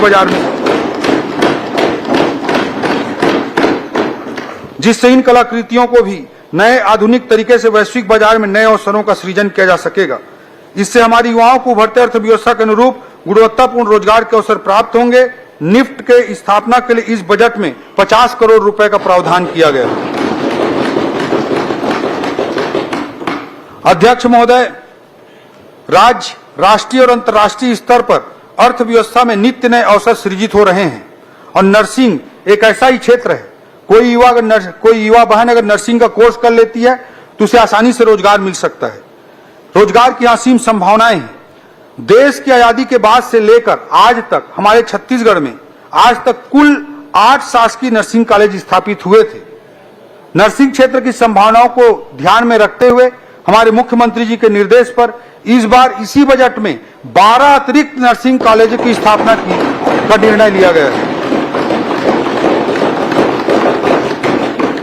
अब नर्सिंग कॉलेजों की संख्या हमारे छत्तीसगढ़ में 8 से बढ़कर 20 हो जाएगी। अध्यक्ष महोदय, ये 12 नर्सिंग कॉलेज जो स्थापित हो रहे हैं उनमें बलरामपुर में स्थापित हो रहा है, दंतेवाड़ा में स्थापित हो रहा है, जांजगीर चांपा जिले में स्थापित होगा, बीजापुर, कुरुद, जसपुर, नवा रायपुर, बैकुंठपुर, पुसौर, कांकेर, कोरबा और महासमुंद में ये स्थापित किए जाएंगे। इसके लिए 34 करोड़ रुपए का बजटीय प्रावधान किया गया है। ऐसा ही क्षेत्र फिजियोथेरेपी का क्षेत्र भी नया क्षेत्र के रूप में उभर रहा है। अध्यक्ष महोदय, छत्तीसगढ़ राज्य की स्थापना या हम कहें आजादी के बाद से आज तक छत्तीसगढ़ में सरकारी केवल एक फिजियोथेरेपी कॉलेज स्थापित है। इस बजट में एक साथ 6 नए फिजियोथेरेपी कॉलेज की स्थापना का निर्णय आदरणीय मुख्यमंत्री जी के निर्देश पर हमने लिया है। ये 6 फिजियोथेरेपी कॉलेज स्थापित किए जाएंगे बिलासपुर में, दुर्ग में, जगदलपुर में, जसपुर में, रायगढ़ में और मनेन्द्रगढ़ में। अध्यक्ष महोदय, इस योजना के क्रियान्वयन के लिए 6 करोड़ रुपए का बजटीय प्रावधान किया गया। अध्यक्ष महोदय, प्रदेश के औद्योगिक प्रशिक्षण संस्थान, ITI एवं पॉलिटेक्निक कॉलेजों के कोर्स उनकी वर्तमान जरूरतों के अनुरूप नहीं बन पाए हैं। रोजगार उन्मुखी प्रशिक्षण प्रदान करने के लिए इन संस्थानों के अपग्रेडेशन की आवश्यकता है। इसके लिए इस बजट में ITI और पॉलिटेक्निक कॉलेजों को वर्तमान जरूरतों के अनुरूप बनाने के लिए 100 करोड़ रुपए का प्रावधान किया गया है।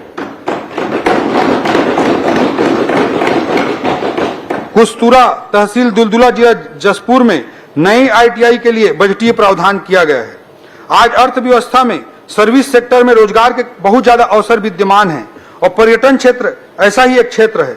बस्तर जिले के कांगेर घाटी नेशनल पार्क में स्थित धुड़माराज गांव को यूनाइटेड नेशंस के वर्ल्ड टूरिज्म ऑर्गेनाइजेशन के द्वारा बेस्ट टूरिज्म विलेज के रूप में चयनित किया गया है। जसपुर के मधेश्वर पहाड़ को golden book of world record द्वारा विश्व का सबसे बड़ा प्राकृतिक शिवलिंग माना गया है। इन उपलब्धियों से प्रेरित होकर एवं रोजगार की असीम संभावनाओं को देखते हुए मुख्यमंत्री जी के निर्देश पर इस बजट में होम स्टे पॉलिसी के लिए भी बजटीय प्रावधान किया गया है, जिसका विशेष फोकस बस्तर और सरगुजा क्षेत्र होगा। इसके लिए बजट में 5 करोड़ रुपए का प्रावधान किया गया है। इस पॉलिसी का विशेष फोकस बस्तर और सरगुजा क्षेत्र होगा। अध्यक्ष महोदय, SSIP student startup innovation policy के तहत छत्तीसगढ़ की युवाओं की रचनात्मकता, नवाचार और उद्यमिता को सशक्त बनाने एवं सतत विकास को बढ़ावा देने के लिए 5 करोड़ रुपए का बजटीय प्रावधान किया गया है। ये सारे प्रयास इसी उद्देश्य के साथ किए जा रहे हैं कि हम अपने युवाओं को शासकीय नौकरी के साथ साथ उभरती हुई अर्थव्यवस्था में निर्मित हो रहे रोजगार के नए विकल्पों के लिए तैयार कर सकें। ये हमारी रणनीति है। अध्यक्ष महोदय, हमारे आदरणीय मुख्यमंत्री जी के मार्गदर्शन में 20 विभागों में पिछले 1 वर्ष में 10,000 से अधिक भर्तियों की स्वीकृति वर्तमान वित्तीय वर्ष में दी गई है।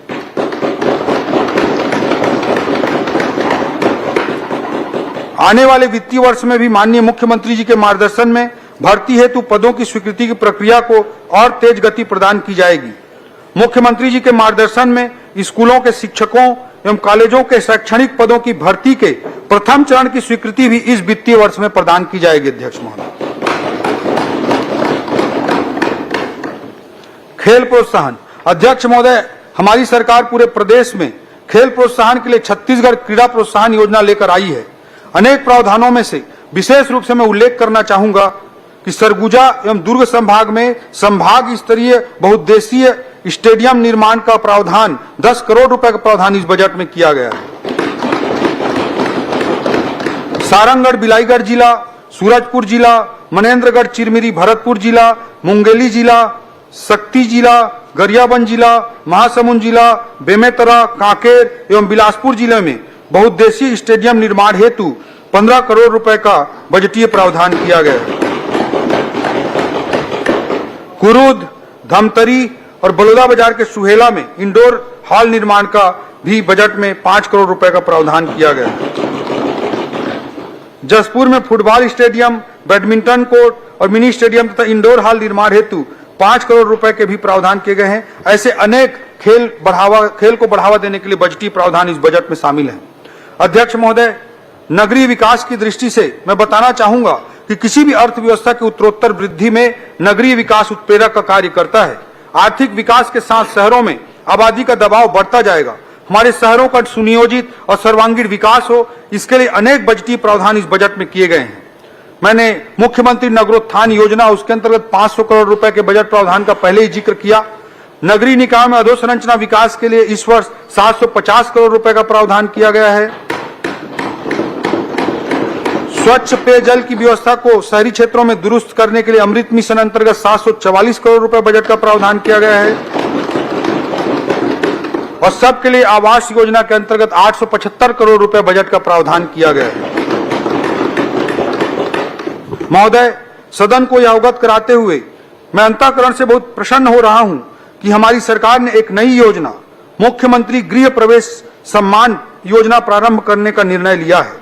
इसके तहत लाभार्थियों को सही समय पर आवास निर्माण कर गृह प्रवेश के उत्सव पर अतिरिक्त प्रोत्साहन राशि देने का निर्णय लिया गया है तथा इसके लिए इस बजट में 100 करोड़ रुपए का प्रावधान किया गया है। अध्यक्ष महोदय, रायपुर का नालंदा परिसर, उसकी सफल कहानी सर्वविदित है और युवाओं के बीच इसकी मांग को देखते हुए हमने 17 नए नगरीय निकायों में 17 नए प्रावधानों के तहत नगरीय निकायों में नालंदा परिसर विकसित करने का निर्णय लिया। इसके लिए बजट में 100 करोड़ रुपए का बजटीय प्रावधान किया गया। नवीन फायर स्टेशन निर्माण एवं क्षमता वृद्धि के लिए 44 करोड़ रुपए का बजट रखा गया। अध्यक्ष महोदय, छत्तीसगढ़ के विकास का हृदय यदि इसका शहरी क्षेत्र है तो इस विकास की धमनियां इसके गांवों से होकर गुजरती हैं। शहर एवं ग्रामीण विकास दोनों एक दूसरे के पूरक हैं। एक को हासिल किए बिना दूसरे की परिकल्पना नहीं की जा सकती। ग्रामीण विकास की दृष्टि से इस बजट में अनेक प्रावधान किए गए हैं, जिसमें से मैं कुछ का जिक्र करना चाहूंगा। ऐसे कई ग्रामीण मार्ग हैं जो आज भी बरसात में पुल के अभाव में कट जाते हैं। ऐसे पुलों के निर्माण के लिए 30 करोड़ रुपए का बजटीय प्रावधान किया गया है।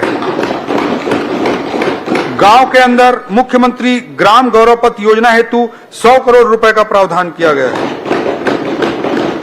ग्राम पंचायतों में छोटे अधोसंरचनाओं के निर्माण के लिए समग्र विकास योजना अंतर्गत 200 करोड़ रुपए का प्रावधान किया गया है। महतारी सदन निर्माण हेतु 50 करोड़ रुपए का प्रावधान किया गया है। राज्य की ग्राम पंचायतों में यूपीआई पेमेंट व्यवस्था को लागू करने के लिए 5 करोड़ रुपए का वित्तीय प्रावधान किया गया है।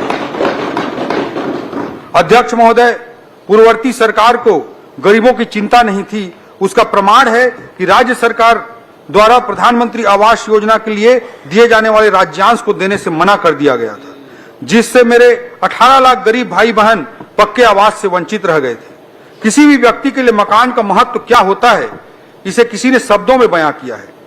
कितना खौफ होता है शाम के अंधेरे में, कितना खौफ होता है शाम के अंधेरे में, पूछ उन परिंदों से जिनके घर नहीं होते।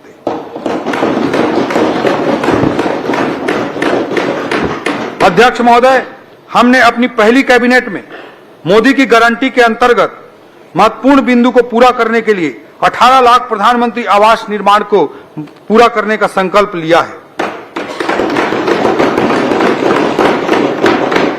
इस वर्ष हमारे द्वारा प्रधानमंत्री आवास योजना ग्रामीण के लिए 8,500 करोड़ रुपए का वित्तीय प्रावधान किया गया है।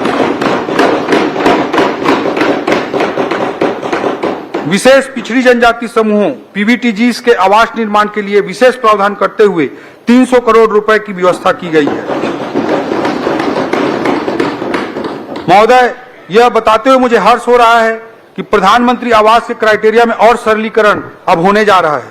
जिसके पास 2 पहिया वाहन है, जिसके पास 2.5 एकड़ तक सिंचित जमीन है, 5 एकड़ तक असिंचित भूमि है या जिनकी आय 15,000 रुपए प्रति माह है, उनको भी अब प्रधानमंत्री आवास योजना ग्रामीण का लाभ मिलेगा।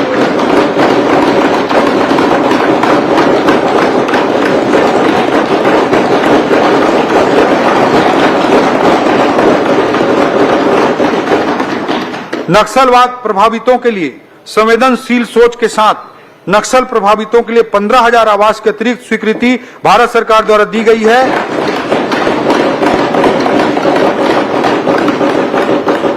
जो डबल इंजन सरकार का परिचायक है।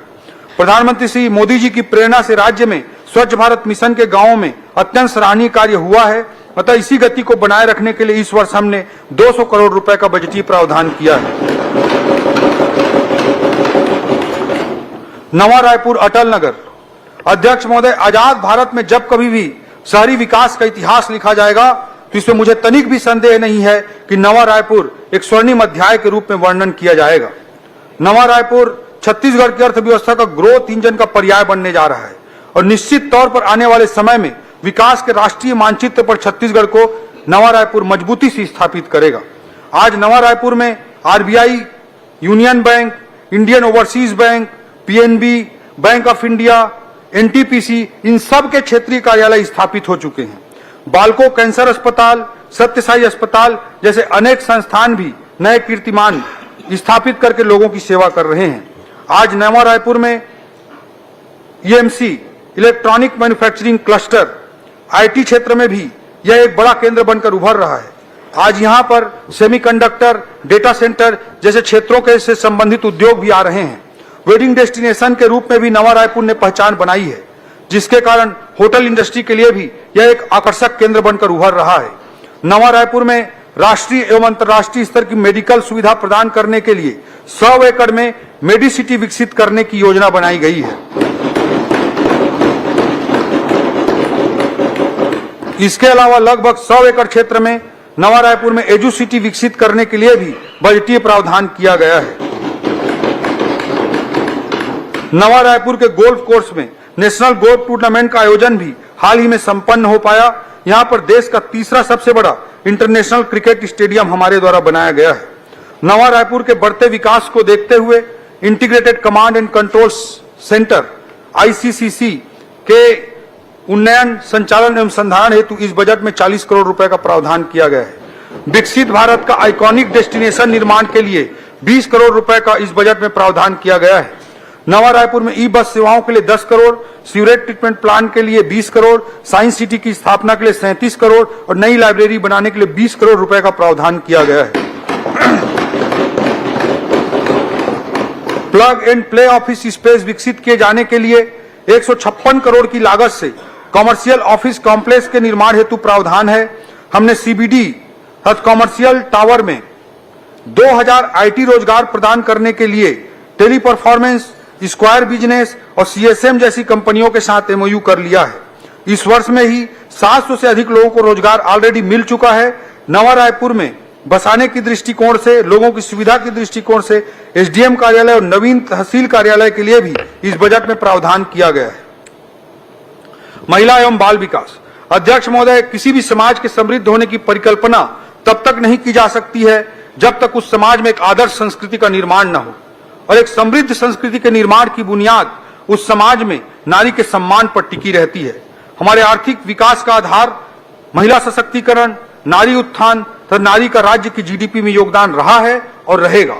पिछले वित्तीय वर्ष में मोदी की गारंटी अंतर्गत 1 मिनट चौधरी, वित्तीय वर्ष 2020-25, 2025-26 के विस्थापन की कार्यवाही पूर्ण होने तक सभा के भोजन अवकाश के समय में वृद्धि की जाती है।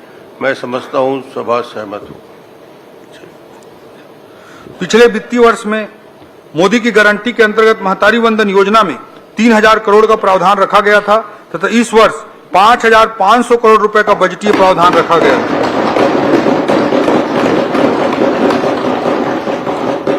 महतारी वंदन योजना ने हमारे छत्तीसगढ़ की माताओं बहनों को आत्मसम्मान और स्वाभिमान दिया है। लाखों बहनें आर्थिक रूप से अपने पैरों पर खड़ी हुई हैं। आर्थिक सशक्तिकरण से राजनीतिक और सामाजिक सशक्तिकरण के रास्ते खुले हैं। सबसे बड़ी बात, बहनों का परिवार के भीतर भी सम्मान बढ़ा है। सारंगढ़ के दानसरा गांव का मैं उदाहरण देना चाहूंगा अध्यक्ष महोदय, जहां बहनें महतारी वंदन योजना के पैसे से राम मंदिर का निर्माण कर रही हैं। इस तरह के उदाहरण हमें असीम ऊर्जा से भर देते हैं।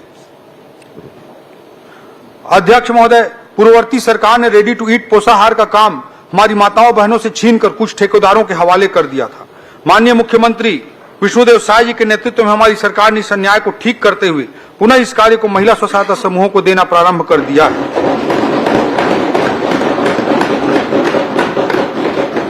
हमारे द्वारा प्रदेश में अभी तक 74,000 समूह सदस्यों को अलग अलग गतिविधियों से जोड़कर लखपति दीदी बनाया गया है। हमने अगले 3 वर्षों में 8 लाख महिला सदस्यों को लखपति दीदी बनाने का लक्ष्य रखा है। कामकाजी महिलाओं को बेहतर आवासीय सुविधा प्रदान करने के लिए 7 वर्किंग वुमन हॉस्टल निर्माण हेतु 79 करोड़ का प्रावधान इस बजट में किया गया है। बेटी बचाओ बेटी पढ़ाओ के तहत 5 करोड़, वन स्टॉप सेंटर सखी के लिए 20 करोड़, शहरी क्षेत्रों में 150 और ग्रामीण क्षेत्रों में 1200 नए आंगनवाड़ी भवन निर्माण हेतु 42 करोड़, नवीन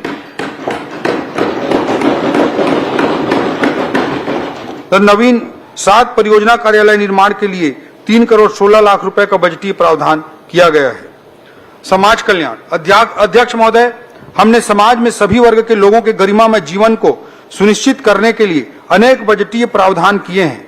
राष्ट्रीय वृद्धावस्था पेंशन के लिए 200 करोड़, सुखद सहारा योजना के लिए 125 करोड़, वरिष्ठ नागरिक सहायता योजना के लिए 4 करोड़, दिव्यांगजनों के शैक्षणिक संस्थानों के लिए 30 crore, physical referral rehabilitation centre का उन्नयन एक आदर्श कृत्रिम अंग निर्माण केंद्र के रूप में करने के लिए 5 करोड़, जसपुर नगर में दिव्यांग बच्चों के लिए आदर्श आवासीय परिसर निर्माण हेतु 2.5 करोड़, माना कैंप रायपुर में दिव्यांगों के विशेष विद्यालय हेतु भवन निर्माण के लिए 5 करोड़, भारत माता वाहिनी अंतर्गत नशा मुक्ति केंद्र संचालन हेतु 10 करोड़ एवं थर्ड जेंडर समुदाय के लिए समानता आधारित अवसरों को सुनिश्चित करने के लिए भी बजटीय प्रावधान किए गए हैं। खाद्य सुरक्षा अध्यक्ष महोदय, आपके मुख्यमंत्री रहते हमारा राज्य देश का पहला राज्य था जिसने खाद्य सुरक्षा कानून लागू किया था। साथ ही पीडीएस की एक उत्कृष्ट व्यवस्था स्थापित की थी जिसको देश के माननीय सर्वोच्च न्यायालय ने भी तारीफ की थी। इस बार की इस बजट में खाद्य सुरक्षा हेतु 5,326 करोड़ रुपए का प्रावधान किया गया है। शिक्षा अध्यक्ष महोदय, किसी भी राज्य या समाज का मूल आधार शिक्षा होती है, इसलिए हमने बजट में पर्याप्त शैक्षणिक प्रावधान किए हैं। नियमित शैक्षणिक प्रावधानों के अतिरिक्त पीएम श्री स्कूल योजना के लिए 277 करोड़, राष्ट्रीय जम्बूरी के आयोजन के लिए 10 करोड़, संचालनालय लोक शिक्षण के नवीन भवन के निर्माण के लिए 10 करोड़, रामकृष्ण आश्रम अबूझ मार्ग के लिए 10 करोड़, विभिन्न शालाओं के निर्माण हेतु 30 करोड़, 5 जिलों सरगुजा, बस्तर, बलरामपुर, रायगढ़ एवं जसपुर में साइंस पार्क की स्थापना के लिए 7 करोड़ 50 लाख, बस्तर एवं सरगुजा में मोबाइल साइंस लैब की स्थापना के लिए 3 करोड़ 50 लाख, महाविद्यालयों एवं विश्वविद्यालयों में शोध व नवाचार को बढ़ावा देने के लिए 3 करोड़, 25 महाविद्यालयों को आदर्श महाविद्यालय के रूप में स्थापित करने के लिए 75 करोड़, नवा रायपुर में नवीन महाविद्यालय के निर्माण के लिए 4.5 करोड़ एवं 10 महाविद्यालयों में छात्रावास पुनर्निर्माण के लिए भी बजटीय प्रावधान किया गया है। करडेगा जिला जसपुर में महाविद्यालय के निर्माण के लिए तथा 21 शासकीय महाविद्यालयों में भवन निर्माण के लिए 47 करोड़ रुपए का प्रावधान किया गया है। स्वास्थ्य अध्यक्ष महोदय, शहीद वीर नारायण सिंह आयुष्मान स्वास्थ्य योजना के तहत प्रदेश के 77,20,000 परिवारों को स्वास्थ्य सुरक्षा योजना प्रदान करने के लिए 1500 करोड़ रुपए का इस बजट में प्रावधान है। राष्ट्रीय स्वास्थ्य मिशन एनएचएम के लिए इस बजट में 1850 करोड़ रुपए का प्रावधान है। हमारे संकल्प पत्र के अनुसार विकास खंडों में सिकल सेल स्क्रीनिंग सेंटर की स्थापना हेतु प्रथम चरण में 50 विकास खंड हेतु बजटीय प्रावधान किया गया है। वरिष्ठ नागरिकों के स्वास्थ्य परीक्षण हेतु भी इस बजट में विशेष प्रावधान किए गए हैं। डॉक्टर भीमराव अंबेडकर चिकित्सालय रायपुर स्थित एडवांस कार्डियक इंस्टीट्यूट एसीआई के कार्डियोलॉजी विभाग का विस्तार किया जा रहा है। हमारे सरकार के विगत 1 वर्ष के प्रयास से यहाँ कार्डियक बाईपास भी प्रारंभ हो गया है। इसके विस्तार हेतु 10 करोड़ रुपए का बजट इस बजट में रखा गया है। निसंतान दंपतियों के लिए आईवीएफ तकनीक एक बड़ी उम्मीद बनकर उभरा है, लेकिन इसके महंगा होने की वजह से आर्थिक रूप से कमजोर दंपति इसका लाभ नहीं ले पाते। सरकारी स्थानों पे इस अत्याधुनिक चिकित्सा सुविधा की व्यवस्था नहीं रहती। इसका ध्यान रखते हुए निसंतान दंपतियों को लाभ पहुंचाने हेतु चिकित्सा महाविद्यालय रायपुर के स्त्री रोग विभाग में ART असिस्टेड रिप्रोडक्टिव टेक्नोलॉजी केंद्र स्थापित किया जाएगा। इस हेतु 10 करोड़ रुपए का बजटीय प्रावधान किया गया है। यह प्रदेश के शासकीय मेडिकल कॉलेज में पहली बार इस तरह के सेंटर की स्थापना होगी। मेकाहारा स्थित क्षेत्रीय कैंसर संस्थान विभाग वन्य विभाग हेतु प्रथम चरण में 20 करोड़ के चिकित्सा उपकरणों की व्यवस्था भी की जाएगी। हम अपने सरकारी अस्पतालों को हाईटेक बना रहे हैं। इसके लिए मेकाहारा में 28.5 करोड़ के 3 टेस्ला MRI मशीन, 26 करोड़ के 256 स्लाइस CT स्कैन मशीन लगाई जाएगी तथा महासमुंद चिकित्सा महाविद्यालय में 14 करोड़ की लागत से 128 स्लाइस CT स्कैन मशीन स्थापित की जाएगी। मेडिकल कॉलेजों के प्रभावी प्रबंधन की दृष्टि से निर्णय प्रणाली को विकेंद्रीकृत करते हुए उनके वित्तीय अधिकारों में न केवल बढ़ोतरी की गई है बल्कि मेडिकल कॉलेज अच्छे तरीके से संचालित हों, इसके लिए अतिरिक्त बजट का प्रावधान भी किया गया है। जनकपुर में 100 बिस्तर अस्पताल, जांजगीर चांपा एवं कोरबा जिला में 220 बिस्तर अस्पताल, राजा नवागांव जिला कबीरधाम, भेज्जी जिला सुकमा में PHC की स्थापना, पचपेड़ी बिलासपुर के PHC का CHC में उन्नयन, ग्राम कटवार मनेन्द्रगढ़ चिरमिरी भरतपुर में सब हेल्थ सेंटर, इनके लिए पदों का प्रावधान इस बजट में किया गया है।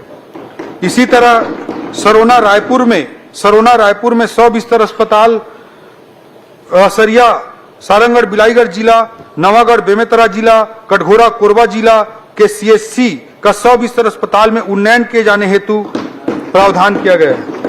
मोतीमपुर मुंगेली, भंडारपुरी रायपुर, सिरिमकेला जिला जसपुर में PHC की स्थापना, कोदबा जसपुर, धरसीवा रायपुर तथा तरेगांव जंगल कबीरधाम के CHC का उन्नयन, तखतपुर में मातृ शिशु अस्पताल की स्थापना करने हेतु भी पदों एवं भवनों के लिए आर्थिक प्रावधान किया गया है। सेंद्री बिलासपुर के मानसिक चिकित्सालय, कुरूद धमतरी, बसना महासमुंद के 100 बिस्तर अस्पताल, गौरेला पेंड्रा मरवाही एवं गरियाबंद के जिला चिकित्सालय, बीजापुर के 100 बिस्तर अस्पताल को 200 बिस्तर अस्पताल में अपग्रेड किया जाएगा।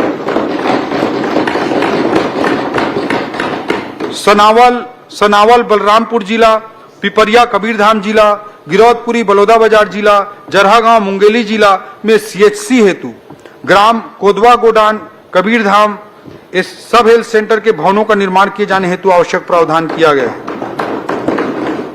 राज्य को नेचुरोपैथी हब के रूप में विकसित करने के उद्देश्य से 10 बेड वाले 4 योग एवं प्राकृतिक चिकित्सा केंद्र की स्थापना हेतु भी 13 करोड़ रुपए का प्रावधान किया गया है। आयुर्वेद महाविद्यालय रायपुर के सुदृढ़ीकरण हेतु इस बजट में 4 करोड़ का प्रावधान है। इस बजट में विश्व स्तरीय मध्य भारत का सबसे बड़ा अत्याधुनिक इंटीग्रेटेड खाद्य एवं औषधि प्रयोगशाला लेबोरेटरी बनाने के लिए 45 करोड़ रुपए का प्रावधान किया गया है। कृषि एवं संबद्ध क्षेत्र, अध्यक्ष महोदय, खेती का मानव जीवन में इतना अधिक महत्व है कि हम खेती करने वालों को विकास की दौड़ में कैसे पीछे छूटने दे सकते हैं। हम किसान भाइयों की आय बढ़ाने एवं उनके उपज का सही मूल्य दिलाने के लिए प्रतिबद्ध हैं। इस खरीफ वर्ष में हमने प्रदेश के 25,49,000 किसानों से 1,49,00,000 टन से अधिक धान खरीदा है। यह अब तक के किसी भी वर्ष में की गई सबसे अधिक धान खरीदी है।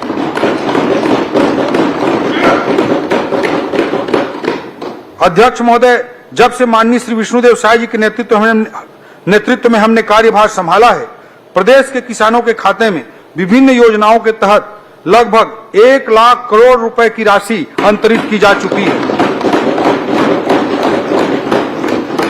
कृषक उन्नति योजना के लिए विगत वर्ष की भांति इस वर्ष भी 10,000 करोड़ रुपए का प्रावधान किया गया है।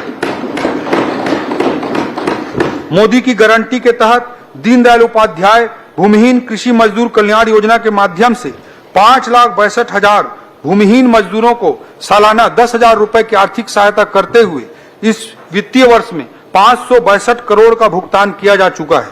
आगामी वर्ष हेतु इस योजना के अंतर्गत भूमिहीन कृषक मजदूरों के लिए 600 करोड़ रुपए का बजटीय प्रावधान किया गया है। कृषि पंपों के निःशुल्क विद्युत प्रदाय योजना अंतर्गत 3,500 करोड़ रुपए का बजट प्रावधान किया गया है। माननीय प्रधानमंत्री नरेंद्र मोदी जी ने किसान भाइयों को प्राकृतिक आपदाओं से होने वाले नुकसान से बचाने के लिए प्रधानमंत्री फसल बीमा योजना की शुरुआत की थी। इस योजना के अंतर्गत राज्यांश के लिए इस बजट में 750 करोड़ रुपए का प्रावधान किया गया है। मैं सदन को बताना चाहता हूं कि योजना की शुरुआत से अभी तक राज्य के किसानों द्वारा 1362 करोड़ रुपए का प्रीमियम अदा किया गया, जिसके विरुद्ध किसानों को अब तक 7156 करोड़ रुपए का क्लेम भुगतान किया जा चुका है। इस वर्ष से प्रदेश में उत्पादित होने वाले दलहन और तिलहन के फसलों को समर्थन मूल्य पर सरकार द्वारा खरीदे जाने का निर्णय लिया गया है। मुख्यमंत्री जी के निर्देश पर इसके लिए प्रधानमंत्री अन्नदाता आय संरक्षण अभियान के साथ क्लब करते हुए दलहन और तिलहन की फसलों के खरीदी के लिए बजट में 80 करोड़ रुपए का प्रावधान किया गया है। अनाज फसलों यथा धान, गेहूं, रागी, कोदो, कुटकी के साथ साथ दलहन, तिलहन फसल के बीज उत्पादन एवं वितरण के लिए बजट में कृषक समग्र विकास योजना अंतर्गत 150 करोड़ रुपए का प्रावधान रखा गया है। हम आगामी वर्ष में राज्य में नैनो यूरिया और डीएपी को भी प्रोत्साहित करेंगे। ऑर्गेनिक खेती को बढ़ावा देने के लिए परंपरागत कृषि योजना के अंतर्गत 20 करोड़ रुपए का प्रावधान किया गया है। इसके साथ ही ऑर्गेनिक प्रमाणीकरण हेतु लगभग 24 करोड़ रुपए का प्रावधान किया गया है।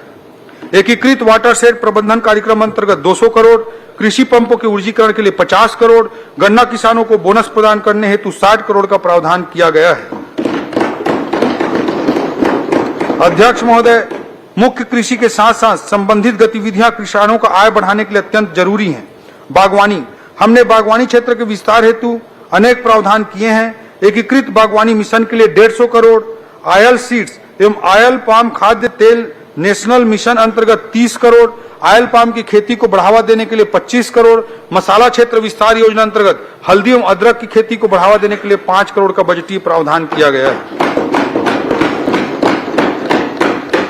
डेयरी, अध्यक्ष महोदय, हमने गुजरात के बनासकांठा का डेयरी मॉडल देखा है, जहां दुग्ध उत्पादन से किसान 25,000 से 1 लाख रुपए तक प्रतिमाह कमा रहे हैं। बनास डेयरी भारत ही नहीं एशिया की सबसे बड़ी डेयरी है।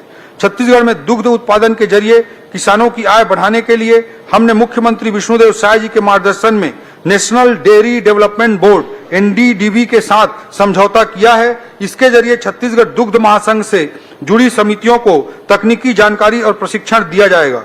डेयरी विकास समग्र परियोजना हेतु 90 करोड़ रुपए का इस बजट में प्रावधान रखा गया। मत्स्यिकी, आज राज्य में मत्स्य उत्पादन लगभग 8 लाख टन प्रतिवर्ष है। मत्स्य बीज के उत्पादन में हमारा राज्य न केवल आत्मनिर्भर है बल्कि पड़ोसी राज्यों को भी निर्यात कर रहा है। 3 नवीन हेचरी सह संवर्धन पोखर निर्माण 3 जिलों में किया जाएगा। ये जिला है मानपुर मोहला अंबागढ़, बलरामपुर रामानुजगंज, खैरागढ़ गंडई छुई खदान। इन 3 जिलों में हेचरी सह संवर्धन पोखर का निर्माण होगा। मत्स्य उत्पादन में विस्तार के लिए 12 करोड़ रुपए का प्रावधान किया गया है।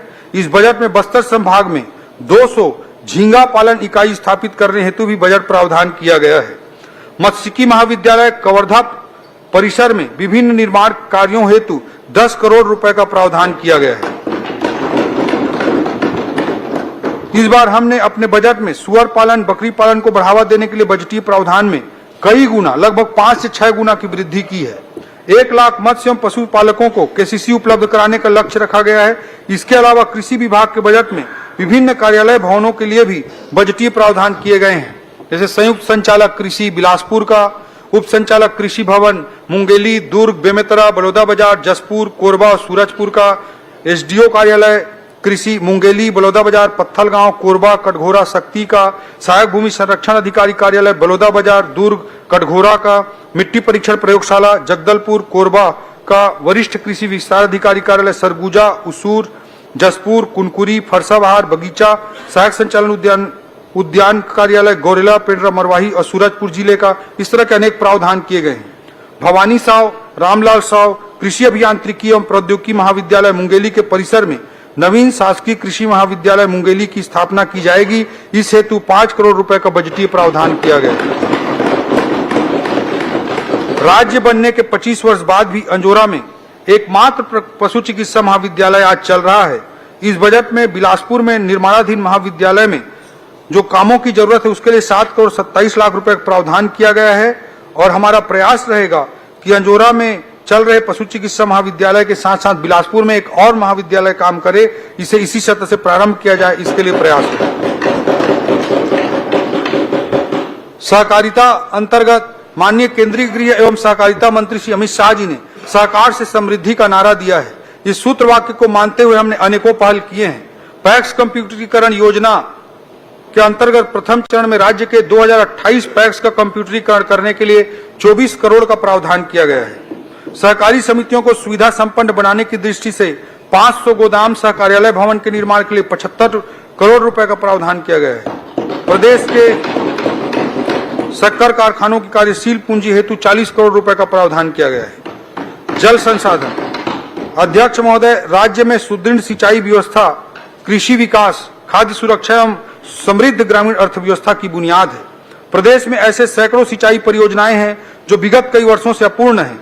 इन परियोजनाओं को आगामी वर्षों में कार्य योजना बनाकर शीघ्र पूरा करने के उद्देश्य से हमने अटल सिंचाई योजना लागू करने का निर्णय लिया है, ताकि पुरानी सिंचाई योजनाएं समयबद्ध ढंग से पूरी की जा सके। इस पूरी कार्य अवधि में लगभग 5000 करोड़ रुपए व्यय करके 1 लाख हेक्टेयर से अधिक क्षेत्र में सिंचाई क्षमता सृजित करने का साहसी लक्ष्य रखा गया है। सिंचाई परियोजनाओं के निर्माण एवं अनुरक्षण की दृष्टि से बजट में कुल 3800 करोड़ रुपए का प्रावधान किया गया है, जो पिछले साल की तुलना में लगभग 20% ज्यादा है। वन अध्यक्ष महोदय, भारतीय वन सर्वे के अनुसार छत्तीसगढ़ राज्य ने वन क्षेत्र में सर्वाधिक वार्षिक वृद्धि दर्ज की है। हमारे राज्य के वन क्षेत्र न केवल पर्यावरण संतुलन की दृष्टि से महत्वपूर्ण है, बल्कि राज्य के आर्थिक और सामाजिक विकास के ताना बाना के धागा भी है। पिछली सरकार ने तेंदुपत्ता संग्रहण करने वाले आदिवासी भाई बहनों के प्रति असंवेदनशीलता का परिचय देते हुए चरण पादुका योजना बंद कर दी थी। हमारी जनहितैषी सरकार ने इस निर्णय को पलटते हुए चरण पादुका योजना को पुनः चालू किया। इसके लिए बजट में 50 करोड़ रुपए का प्रावधान रखा गया। हमारी सरकार ने सत्ता में आते ही हरा सोना के नाम से प्रसिद्ध तेंदुपत्ता के संग्रहण दर को 4000 रुपए प्रति मानक बोरा से बढ़ाकर 5500 रुपए प्रति मानक बोरा कर दिया है। इसके लिए जो कमी होती है उसे पूरा करने के लिए 204 करोड़ रुपए का बजटीय प्रावधान इस बजट में किया गया है। राजमोहिनी देवी तेंदुपत्ता संग्राहक सामाजिक सुरक्षा योजना के संचालन हेतु 40 करोड़ रुपए का प्रावधान किया गया है। अध्यक्ष महोदय, अब मैं जनजातीय समुदायों के विकास पर चर्चा करूंगा। अध्यक्ष महोदय, आदिवासी समाज कला, संस्कृति, परंपरा में न केवल विविधता प्रदान करता है, बल्कि अनुभव एवं प्राकृतिक ज्ञान का भी एक अद्भुत भंडार है। राज्य के सामाजिक, आर्थिक एवं सांस्कृतिक विकास में सदियों से आदिवासी भाइयों का अविस्मरणीय योगदान रहा है। इस बजट के द्वारा हमने अपने जनजातीय समुदाय के विकास के लिए अनेक बजटीय प्रावधान किए हैं। जनजातीय क्षेत्रों में बुनियादी सुविधाओं और अधोसंरचना के विकास के लिए 221 करोड़ रुपए, धरती आबा जनजातीय ग्राम उत्कर्ष अभियान के लिए 30 करोड़ रुपए, प्रधानमंत्री जनजातीय उन्नत ग्राम अभियान योजना के अंतर्गत ऊर्जा विभाग को देने के लिए 50 करोड़ रुपए, पीएम जनमन के तहत विशेष पिछड़ी जनजाति समुदाय को सभी योजनाओं में सैचुरेट करने के लिए स्कूल शिक्षा विभाग की दृष्टि से 30 करोड़, ट्राइबल वेलफेयर विभाग की दृष्टि से 12 करोड़ और आवास निर्माण के लिए 300 करोड़ रुपए का प्रावधान रखा गया है। जिला बलरामपुर एवं राजनांदगांव में 500 सीटर प्रयास आवासीय विद्यालय की स्थापना हेतु 21 करोड़ 50 लाख रुपए का बजटीय प्रावधान किया गया है। अध्यक्ष महोदय, पिछले बजट में हमने 10 स्तंभों के रूप में एक स्तंभ बस्तर और सरगुजा की ओर देखो का भी जिक्र किया था। मैं बस्तर में किए जा रहे प्रयासों के संबंध में सदन के समक्ष आपके माध्यम से प्रस्तुत करना चाहूंगा। बस्तर में पहले एजुकेशन सिटी, पोटा केबिन, प्रयास विद्यालय, छू लो आसमान, लाइवलीहुड कॉलेज, नन्हे परिंदे जैसे इनोवेटिव प्रोजेक्ट चलाए गए, जिससे बस्तर की भावी पीढ़ी को भटक कर नक्सलवाद के चंगुल में फंसने से बचाया जा सके, ये प्रयास किया गया। बस्तर की युवा गोली, बंदूक, लैंडमाइन की बात करने के बजाय इन परियोजनाओं के कारण कागज, कलम, नीट और आईटी की बात करने लगे। बस्तर नक्सलगढ़ के जगह पर शिक्षा का गढ़ बनने लगा। लेकिन दुर्भाग्य की बात है अध्यक्ष महोदय कि अभी भी बाहर नक्सली परसेप्शन से हम बस्तर को बाहर नहीं निकाल पाए हैं। इस नकारात्मक परसेप्शन को तोड़ने के लिए हमें कड़ी मेहनत करनी होगी। भारत के सम्माननीय गृह मंत्री श्री अमित शाह जी के कुशल नेतृत्व में मार्च 2026 तक देश को नक्सलवाद से मुक्ति दिलाने का लक्ष्य रखा गया है।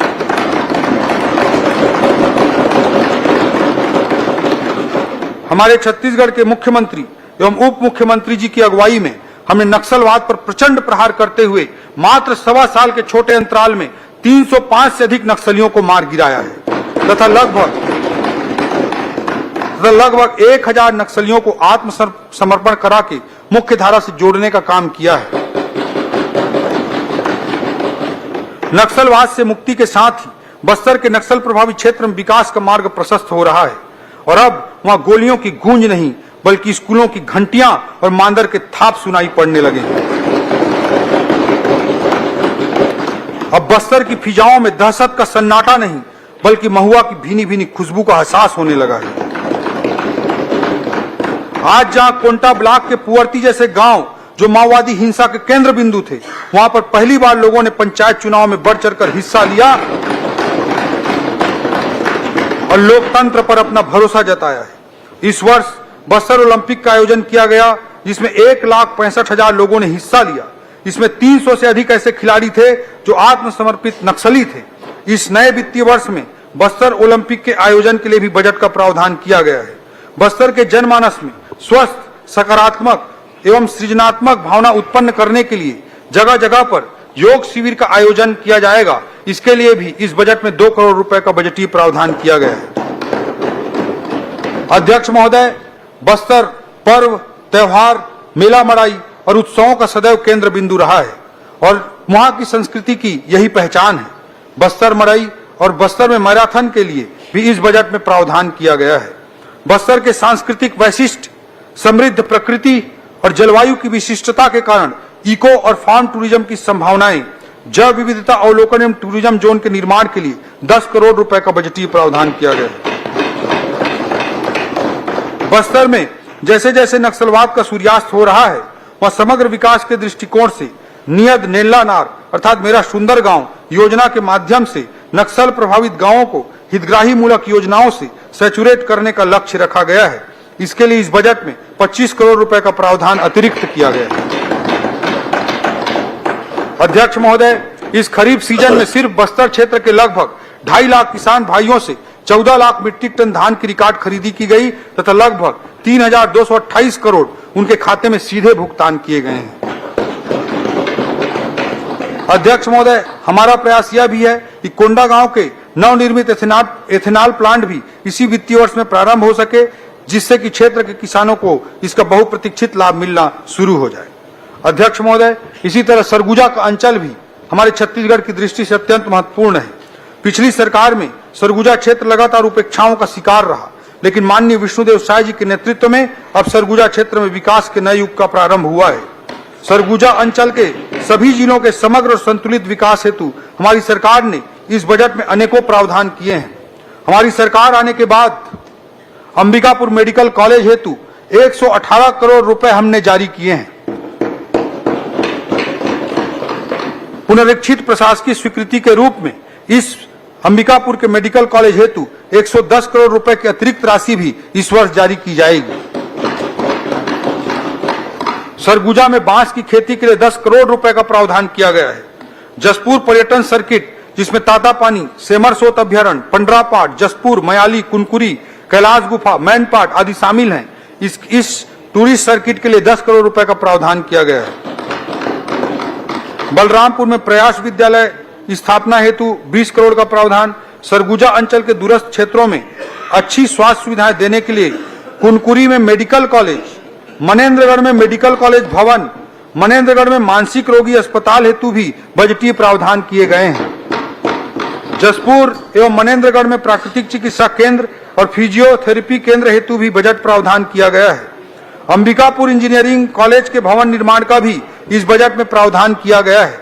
बैकुंठपुर, बलरामपुर और जसपुर में नर्सिंग कॉलेज, एडवेंचर टूरिज्म के तहत मयाली क्षेत्र में पर्यटन विकास हेतु 5 करोड़, सरगुजा में केंद्रीय उपकरण प्रयोगशाला, उर्वरक गुण नियंत्रण प्रयोगशाला का भी प्रावधान है। छत्तीसगढ़ क्रीड़ा प्रोत्साहन योजना अंतर्गत सरगुजा क्षेत्र में स्टेडियम निर्माण का भी प्रावधान किया गया है। इन प्रावधानों के माध्यम से हम सरगुजा के लोगों को बेहतर सुविधाएं, अवसर और बेहतर जीवन स्तर देने का प्रयास कर रहे हैं। हमारी सरकार का उद्देश्य है कि सरगुजा क्षेत्र प्रदेश के विकास में महत्वपूर्ण भूमिका निभाए और यहाँ के निवासियों का सर्वांगीण विकास हो। अध्यक्ष महोदय, बस्तर एवं सरगुजा क्षेत्र में कम घनत्व वाले आबादी के क्षेत्र होने के कारण सार्वजनिक यातायात के साधन बस आदि पर्याप्त नहीं होते हैं। अतः हमारी सरकार ने पंचायतों से ब्लॉक मुख्यालय और जिला मुख्यालय तक सुगम यातायात व्यवस्था उपलब्ध कराने के लिए एक नई योजना बनाया है। मुख्यमंत्री जी के निर्देशानुसार मुख्यमंत्री सुगम यातायात योजना का प्रावधान किया गया है। इसके लिए 25 करोड़ रुपए का बजटीय प्रावधान किया गया है। इसे ग्रामीण क्षेत्रों में निवासरत विद्यार्थी, शिक्षक, किसान, मजदूर, व्यवसायी जिन्हें अपने व्यवसायिक आवश्यकताओं, उत्पादों की बिक्री, उन्नत इलाज, पठन पाठन, तहसील कार्यालय, एसडीएम कार्यालय में काम करने के लिए जो जाना पड़ता है, उस आवागमन में उनको सीधी सुविधा होगी और इसका सीधा सीधा गरीब लोगों को लाभ मिलेगा। इसके अतिरिक्त बस्तर एवं सरगुजा प्राधिकरण के लिए भी 50-50 करोड़ रुपए का बजटीय प्रावधान किया गया है। अध्यक्ष महोदय, ऊर्जा अंतर्गत घरेलू उपभोक्ताओं को विद्युत देयकों में राहत योजना के अंतर्गत 1000 रुपए का बजटीय प्रावधान किया गया है। एकल बत्ती कनेक्शन का लाभ कुल 15,63,000 से अधिक हितग्राहियों को प्राप्त हो रहा है। इस योजना हेतु 500 करोड़ रुपए का बजटीय प्रावधान किया गया है। पीएम कुसुम योजना के क्रियान्वयन में पूर्ववर्ती सरकार का रवैया अत्यंत उदासीन रहा, जिसका खामियाजा छत्तीसगढ़ की जनता को भुगतना पड़ा। किंतु अब माननीय विष्णुदेव साय जी की सरकार ने इस योजना के क्रियान्वयन का निर्णय करते हुए 362 करोड़ रुपए का प्रावधान किया है। हाफ बिजली बिल से मुफ्त बिजली योजना हेतु भारत सरकार की पीएम सूर्य घर योजना अंतर्गत अतिरिक्त लाभ हितग्राहियों को देने के लिए बजट में 200 करोड़ रुपए का प्रावधान किया गया है। पीएम सूर्य घर मॉडल सोलर विलेज योजना के तहत प्रत्येक जिले में एक मॉडल सोलर विलेज बनाने हेतु 33 करोड़ रुपए का प्रावधान किया गया है। मुख्यमंत्री शहरी विद्युतीकरण हेतु 25 करोड़ रुपए का प्रावधान किया गया है। अध्यक्ष महोदय, राजस्व विभाग की दृष्टि से मैं कहना चाहूंगा कि राजस्व विभाग सीधे जनता से सरोकार रखता है एवं हमारी सरकार एक सुगम, सरल और पारदर्शी राजस्व प्रशासन स्थापित करने के लिए प्रतिबद्ध है। राजस्व न्यायालय की कार्रवाई की ऑनलाइन स्ट्रीमिंग के लिए 5 करोड़ रुपए का प्रावधान इस बजट में किया गया है। राजस्व अभिलेखों को कंप्यूटरीकरण कर पब्लिक डोमेन में उपलब्ध कराने के लिए 15 करोड़ रुपए का प्रावधान है। यह भी निर्णय लिया गया है कि हमारे मैदानी स्तर पर पटवारी लोगों को सुगमता से अपनी सेवाएं दे सकें, इसके लिए उन्हें संसाधन भत्ता दिया जाएगा। इसके लिए भी समुचित बजट प्रावधान इस बजट में किए गए हैं। अध्यक्ष महोदय, माननीय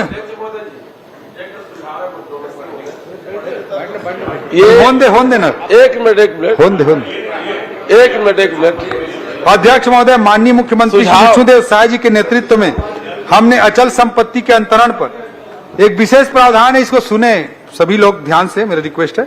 अध्यक्ष महोदय, माननीय मुख्यमंत्री श्री विष्णुदेव साय जी के नेतृत्व में हमने अचल संपत्ति के अंतरण पर जो स्टाम्प ड्यूटी लगती है, जो पंजीयन कार्यालय में पंजीयन कराने जाते हैं, उसमें जो स्टाम्प ड्यूटी लगती है, उस पर 12% का अतिरिक्त उपकर अर्थात शेष लगाया जाता था, उसे समाप्त करने का निर्णय लिया है।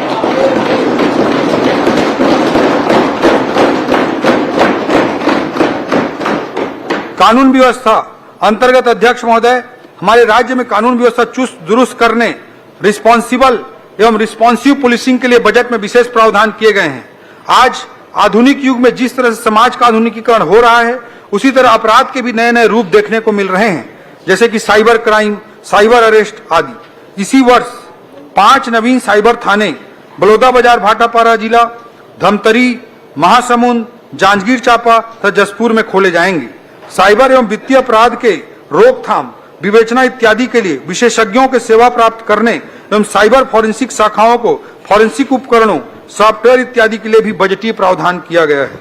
ड्रग्स जैसी व्यापक सामाजिक चुनौती से निपटने के लिए 10 जिलों रायपुर, महासमुंद, बिलासपुर, दुर्ग, बस्तर, सरगुजा, कबीरधाम, जसपुर, राजनांदगांव एवं कोरबा में एंटी नारकोटिक्स टास्क फोर्स के गठन हेतु 3 करोड़ रुपए का बजटीय प्रावधान किया गया है।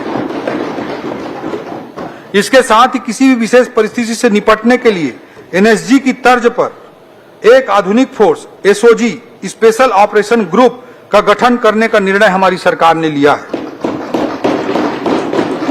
राज्य में बढ़ते औद्योगिकरण के परिप्रेक्ष्य में औद्योगिक इकाइयों की सुरक्षा की दृष्टि से केंद्र के सीआईएसएफ की तर्ज पर SISF state industrial security force के गठन का निर्णय करते हुए इस बजट में प्रावधान किया गया है। नक्सलवाद को समाप्त करने की लड़ाई में बस्तर फाइटर्स का सराहनीय योगदान रहा है और इसे देखते हुए इस वर्ष 3200 अतिरिक्त बस्तर फाइटर्स,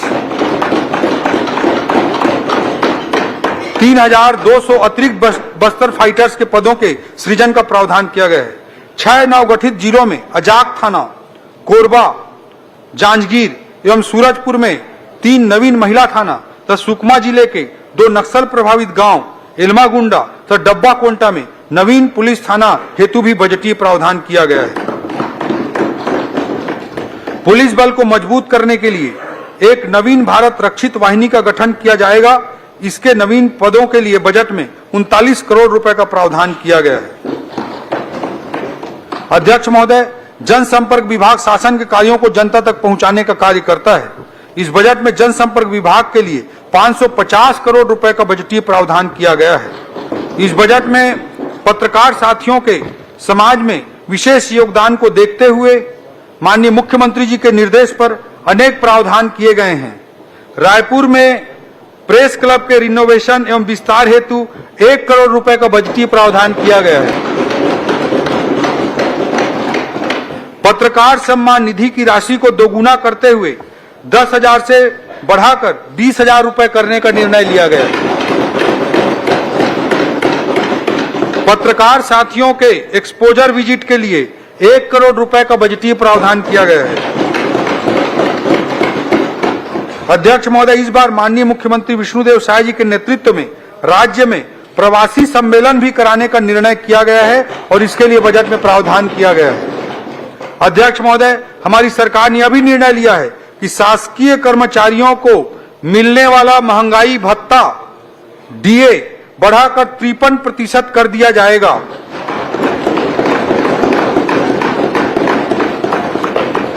और मार्च माह का वेतन जो अप्रैल में देय होगा बढ़े हुए महंगाई भत्ते के साथ दिया जाएगा।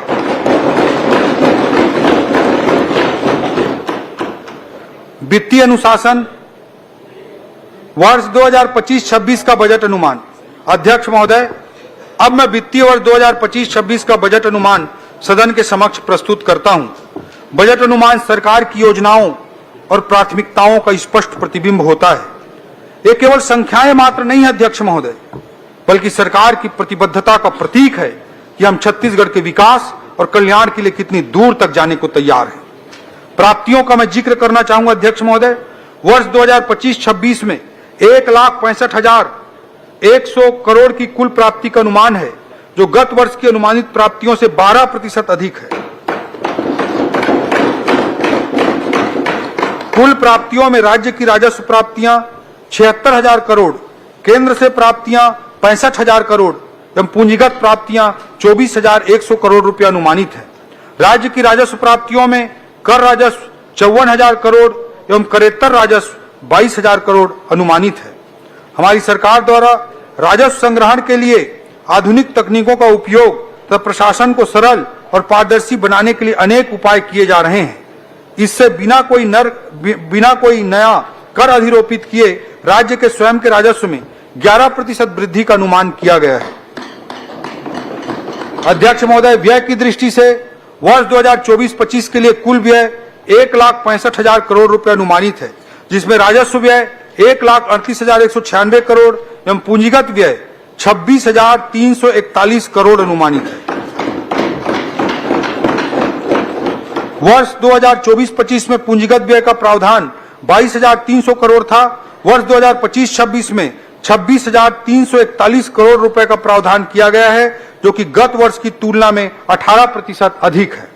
अध्यक्ष महोदय, किसी भी देश, राज्य या संस्था के लगातार विकास में वित्तीय अनुशासन का बहुत अधिक महत्व होता है।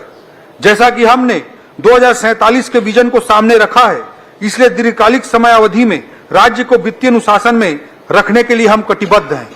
इस वित्तीय वर्ष में कंसोलिडेटेड सिंकिंग फंड सीएसएफ में 480 करोड़ रुपए का हमने निवेश किया है, जिसके फलस्वरूप सीएसएफ फंड की हमारी कुल राशि अब 8,000 करोड़ से ज्यादा हो गई है। वर्ष 2025-26 में सीएसएफ में 100 करोड़ रुपए और अतिरिक्त निवेश का प्रावधान हमने किया है। इस सीएसएफ वित्तीय स्टेबिलिटी के लिए वित्तीय स्थिरता के लिए, फाइनेंशियल कंसोलिडेशन के लिए अत्यंत आवश्यक है और देश के बेस्ट 3 परफॉर्मिंग स्टेट में आज हमारा छत्तीसगढ़ खड़ा है।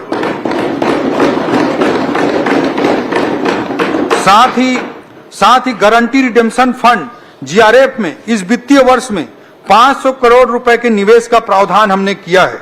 सीएसएफ एवं जीआरएफ संबंधी मानकों के पालन में छत्तीसगढ़ देश के सर्वाधिक अग्रणी राज्यों में से है। अध्यक्ष महोदय, जैसा कि सबको विदित है कि सरकारी कर्मचारियों की सेवानिवृत्ति के बाद दी जाने वाली पेंशन का व्यय लगातार बढ़ रहा है। इसकी सुनियोजित ढंग से व्यवस्था बनाने हेतु हमने इस बार पेंशन फंड बनाने का निर्णय लिया है, जो वित्तीय स्थिरता को सुनिश्चित करेगा और भविष्य की पेंशन आवश्यकताओं को पूरा करने के लिए उपयोगी होगा।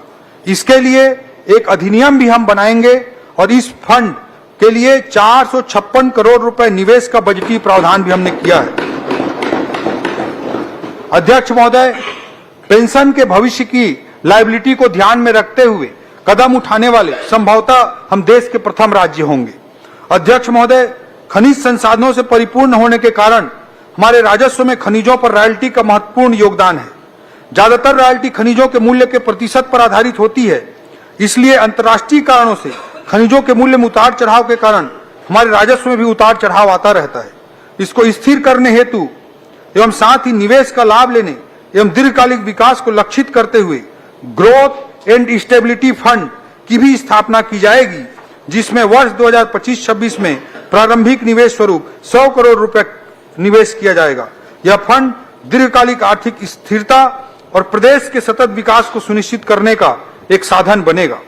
अध्यक्ष महोदय, राजस्व एवं राजकोषीय घाटा रेवेन्यू एंड फिस्कल डेफिसिट की दृष्टि से मैं बताना चाहूंगा कि राज्य की कुल राजस्व प्राप्तियां 1,41,000 करोड़ एवं कुल राजस्व व्यय 1,38,196 करोड़ अनुमानित है। अतः वर्ष 2025-26 में कुल 2,804 करोड़ का राजस्व आधिक्य अनुमानित है। वर्ष 2025-26 में राज्य का सकल वित्तीय घाटा 22,900 करोड़ रुपए अनुमानित है, जिसमें केंद्र से पूंजीगत व्यय हेतु विशेष सहायता ऋण एससीए 4,000 करोड़ रुपए को हमने शामिल किया है। इसे कम करने पर राज्य का शुद्ध वित्तीय घाटा 18,900 करोड़ रुपया होगा, जो राज्य के जीडीपी सकल घरेलू उत्पाद का 2.97% है। यह आरबीआई के एफआरबीएम सीमा, जो आरबीआई ने निर्धारित की है कि जीएसडीपी के 3% के नीचे होना चाहिए, उसके नीचे जीडीपी के 3% के भीतर है। यह हमारे कुशल वित्तीय प्रबंधन का परिचायक है और साथ ही मैं सदन को यह स्पष्ट करना चाहूंगा कि हम एफआरबीएम और वित्त आयोग द्वारा निर्धारित सीमाओं का अक्षरशः पालन करेंगे। अध्यक्ष महोदय, पूरे बजट में हम सभी का ध्यान व्यय के लिए किए गए बजट प्रावधानों पर होता है, किंतु श्री विष्णुदेव साय जी के कुशल नेतृत्व में हमने पूरा साल सरकार के आय बढ़ाने पर भी विशेष ध्यान दिया है। इसी का प्रतिफल है कि इस वर्ष स्टाम्प एवं पंजीयन से होने वाले आय में 19% की वृद्धि दर्ज की गई है। परिवहन से आने वाले आय में 17% की वृद्धि दर्ज की गई है। आबकारी के आय में 21% और जीएसटी से आने वाले आय में 15% से अधिक की वृद्धि हुई है। यह केवल और केवल हमारी सरकार की ईमानदार प्रयास का नतीजा है। अध्यक्ष महोदय, कर प्रस्तावों के अंतर्गत कुछ मैं महत्वपूर्ण बिंदुओं का उल्लेख करना चाहूंगा। अध्यक्ष महोदय, केंद्र में भी माननीय प्रधानमंत्री नरेंद्र मोदी जी की सरकार ने सभी वर्गों को राहत देते हुए आयकर में छूट की सीमा को अभूतपूर्व रूप से बढ़ाकर 12 लाख कर दिया। इससे निश्चित तौर पर जनमानस के व्यय योग्य आय एवं बचत में वृद्धि होगी। इससे वस्तुओं और सेवाओं के उपभोग में अर्थव्यवस्था में उछाल आएगा। वर्तमान में राज्य के अंदर 50,000 रुपए से अधिक कर योग्य वस्तु के परिवहन के लिए जीएसटी अंतर्गत ई-वे बिल जनरेट करने का प्रावधान है।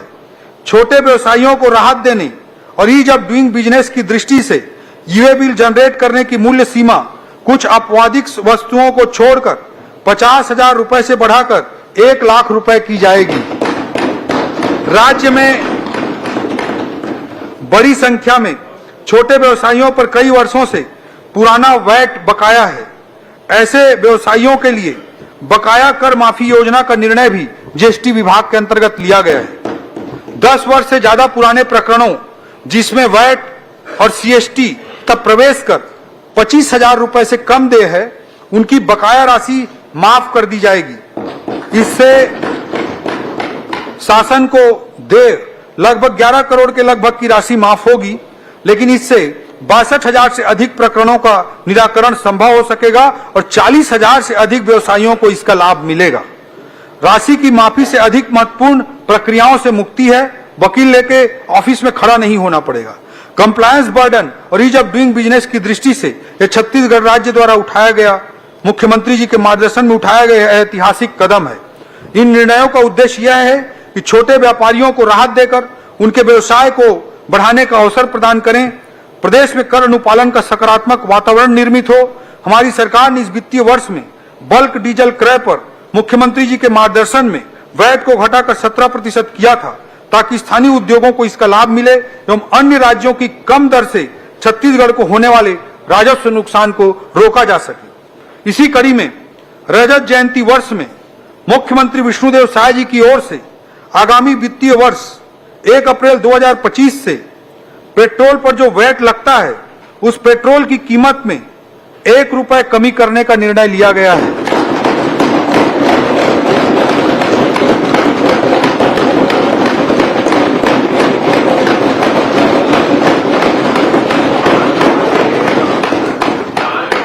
अध्यक्ष महोदय, यह बजट एक इंक्रीमेंटल बजट नहीं है। 10% बढ़ाकर अनुमानों को आंकड़ों में सजाकर प्रस्तुत कर देने का नाम बजट नहीं होता। अध्यक्ष महोदय, यह बजट छत्तीसगढ़ की ग्रोथ स्टोरी के प्रति हमारी आस्था का प्रतीक है। आस्था के एक अर्थ है aspirational, S strategic, T transformational, H honest, A action. अध्यक्ष महोदय, यह बजट छत्तीसगढ़ की ग्रोथ स्टोरी के प्रति हमारी आस्था का प्रतीक है। यह बजट एस्पिरेशनल है, यह बजट स्ट्रैटेजिक है, यह बजट ट्रांसफॉर्मेशनल है और यह बजट हमारे ऑनेस्ट एक्शन की एक रूपरेखा है। बजट का फोकस बजट बनाते समय केवल यह नहीं था कि कैसे पैसों को विभागों के बीच एक चलते ट्रेन को देखते हुए आपस में बांट दिया जाए, बल्कि हमारा प्रयास यह रहा कि अर्थव्यवस्था के किस क्षेत्र में हमारे छत्तीसगढ़ में ग्रोथ की सर्वाधिक संभावना है और कैसे अपनी अर्थव्यवस्था को मजबूत करने के लिए इन संभावनाओं को बजट के माध्यम से बल दिया जा सकता है। उस बात को फोकस करते हुए, केंद्रित करते हुए हमने बजट तैयार किया। अध्यक्ष महोदय, पिछले बजट में मैंने ज्ञान का जिक्र किया था। ज्ञान को अगर हमें आगे बढ़ाना है तो गति को हमें अपनाना ही पड़ेगा। ज्ञान तथा गरीब, युवा, अन्नदाता और नारी का कल्याण करना है। पूरे समाज के अंत्योदय का कल्याण करते हुए समावेशी विकास अगर सुनिश्चित करना है तो आर्थिक विकास उसके लिए जरूरी है और उस आर्थिक विकास को सुनिश्चित करने के लिए गति अनिवार्य है। गति को मैंने एक्सप्लेन किया। गति था, जी का अर्थ है गुड गवर्नेंस, ए का अर्थ है एक्सेलरेटेड इंफ्रास्ट्रक्चर, टी का अर्थ है टेक्नोलॉजी और आई का अर्थ है इंडस्ट्रियल ग्रोथ। अध्यक्ष महोदय, अंधकार कितना भी घना हो, उजाले की उम्मीद और तलाश पर ही मानव जाति की सार्थकता है। यह बजट केवल कल के लिए, यह बजट बेहतर कल के लिए एक प्रयास है, भावी विकास के लिए एक कोशिश है, विकास के बसंत के लिए एक उद्यम है। अध्यक्ष महोदय, कवि ने शब्दों में कहा है, अंधेरों से आंख मिलाने चला आया है जुगनुओं का कारवां, हम ढूंढ ही लेंगे अपने हिस्से की रोशनी। अंधेरों से आंख मिलाने चला आया है जुगनुओं का कारवां, हम ढूंढ ही लेंगे अपने हिस्से की रोशनी। मसालें जलेंगी भी, राहें दिखेंगी भी। कुशासन की आंच से ठूंठ नहीं होगा किसी का भी भविष्य, कुशासन की आंच से ठूंठ नहीं होगा किसी का भी भविष्य। जड़ें सोख ही लेंगी अपने हिस्से का पानी। विकास का बसंत आएगा, पूरे सबाब के साथ आएगा। कोपलें फिर से फूटेंगी, कोयले फिर से कूकेंगी। अध्यक्ष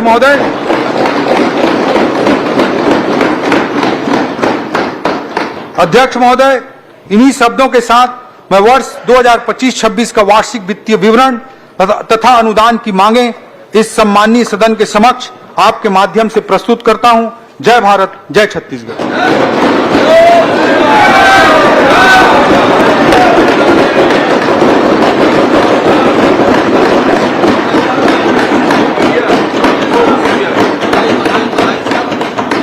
मैं आय व्यय पर सामान्य चर्चा के लिए दिनांक 4 एवं 5 मार्च 2025 की तिथियां निर्धारित करता हूं। आय व्यय में सम्मिलित अनुदानों की मांगों पर कटौती प्रस्ताव की सूचना मंगलवार दिनांक 4 मार्च 2025 को मध्याह्न 12 बजे तक दी जा सकती है। कटौती प्रस्ताव के प्रपत्र सूचना कार्यालय से प्राप्त कर सकते हैं। और सबसे बड़ा अपडेट आपको बता दें, छत्तीसगढ़ में पेट्रोल सस्ता होगा। 1 रुपए सस्ता होगा छत्तीसगढ़ में पेट्रोल। इसे सिर्फ रुपए में ना मापें, पेट्रोल की कीमत का असर तमाम जगहों पर होता है। पेट्रोल की कीमत में 1 रुपए की कमी, कहीं ना कहीं बड़ा ऐलान। छत्तीसगढ़ में पेट्रोल सस्ता होगा। इसके अलावा भी कई बड़े ऐलान किए गए हैं। तकरीबन 2 घंटे से कुछ कम की यह स्पीच रही, बजट स्पीच रही। वित्त मंत्री ओपी चौधरी, कई बड़े ऐलान उन्होंने किए, लेकिन सबसे बड़े ऐलान के साथ शुरुआत करेंगे। छत्तीसगढ़ में पेट्रोल सस्ता होगा। 1 रुपए की कमी छत्तीसगढ़ में पेट्रोल की कीमतों में आएंगी। इसका सीधा असर ट्रांसपोर्टेशन पर पड़ेगा। ट्रांसपोर्टेशन का सीधा असर सामान पर पड़ेगा। कर्मचारियों का डीए भी बढ़ा दिया गया, 53% कर दिया गया कर्मचारियों का डीए, और अप्रैल से महंगाई भत्ता बढ़कर मिलेगा। बड़े ऐलान की बात कर ली जाए, बड़ी बातें हमने लगातार आपको दिखाई।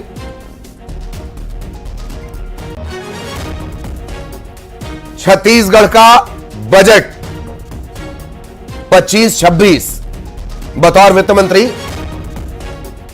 ओपी चौधरी ने पेश किया। दूसरी बार उन्होंने बजट पेश किया, हाथ से लिखा बजट पेश किया, और ज्ञान से वो चले थे। पिछली बार का बजट उन्होंने ज्ञान की थीम पर दिया था, GYAN, इसका आखिरी में उन्होंने जिक्र किया। और इस बार गति की थीम पर वो रुके हैं, GATI।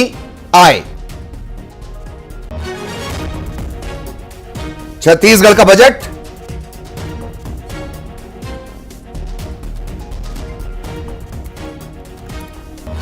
दो 2025-26 सदन के पटल पर उन्होंने रखा। कई सारे ऐलान, कई कॉलेज खोले जाएंगे, राष्ट्रीय स्तर का एक इंस्टीट्यूट और खोला जाएगा, NIFT। गति की थीम का एक्सप्लेनेशन भी दिया। जिलों में फूड पार्क बनेंगे। एक और बड़ा ऐलान उन्होंने किया कि जिलेवार जीडीपी निकाली जाएगी, जिलेवार जीडीपी। तीर्थ दर्शन योजना फिर शुरू होगी। ये वो बड़ी बातें हैं जो स्क्रीन पर आप देख रहे हैं। रामलला के दर्शन के लिए 36 करोड़, अगले राजिम कुंभ के लिए 8 करोड़, सीएम सुशासन फेलोशिप, मुख्यमंत्री मोबाइल नेटवर्क योजना, यह भी माइलस्टोन जाएगी। 20 विभागों में 10,000 भर्तियां होंगी। कई ऐसे बड़े ऐलान महतारी वंदन के लिए, संकल्पना को पूरा करेंगे।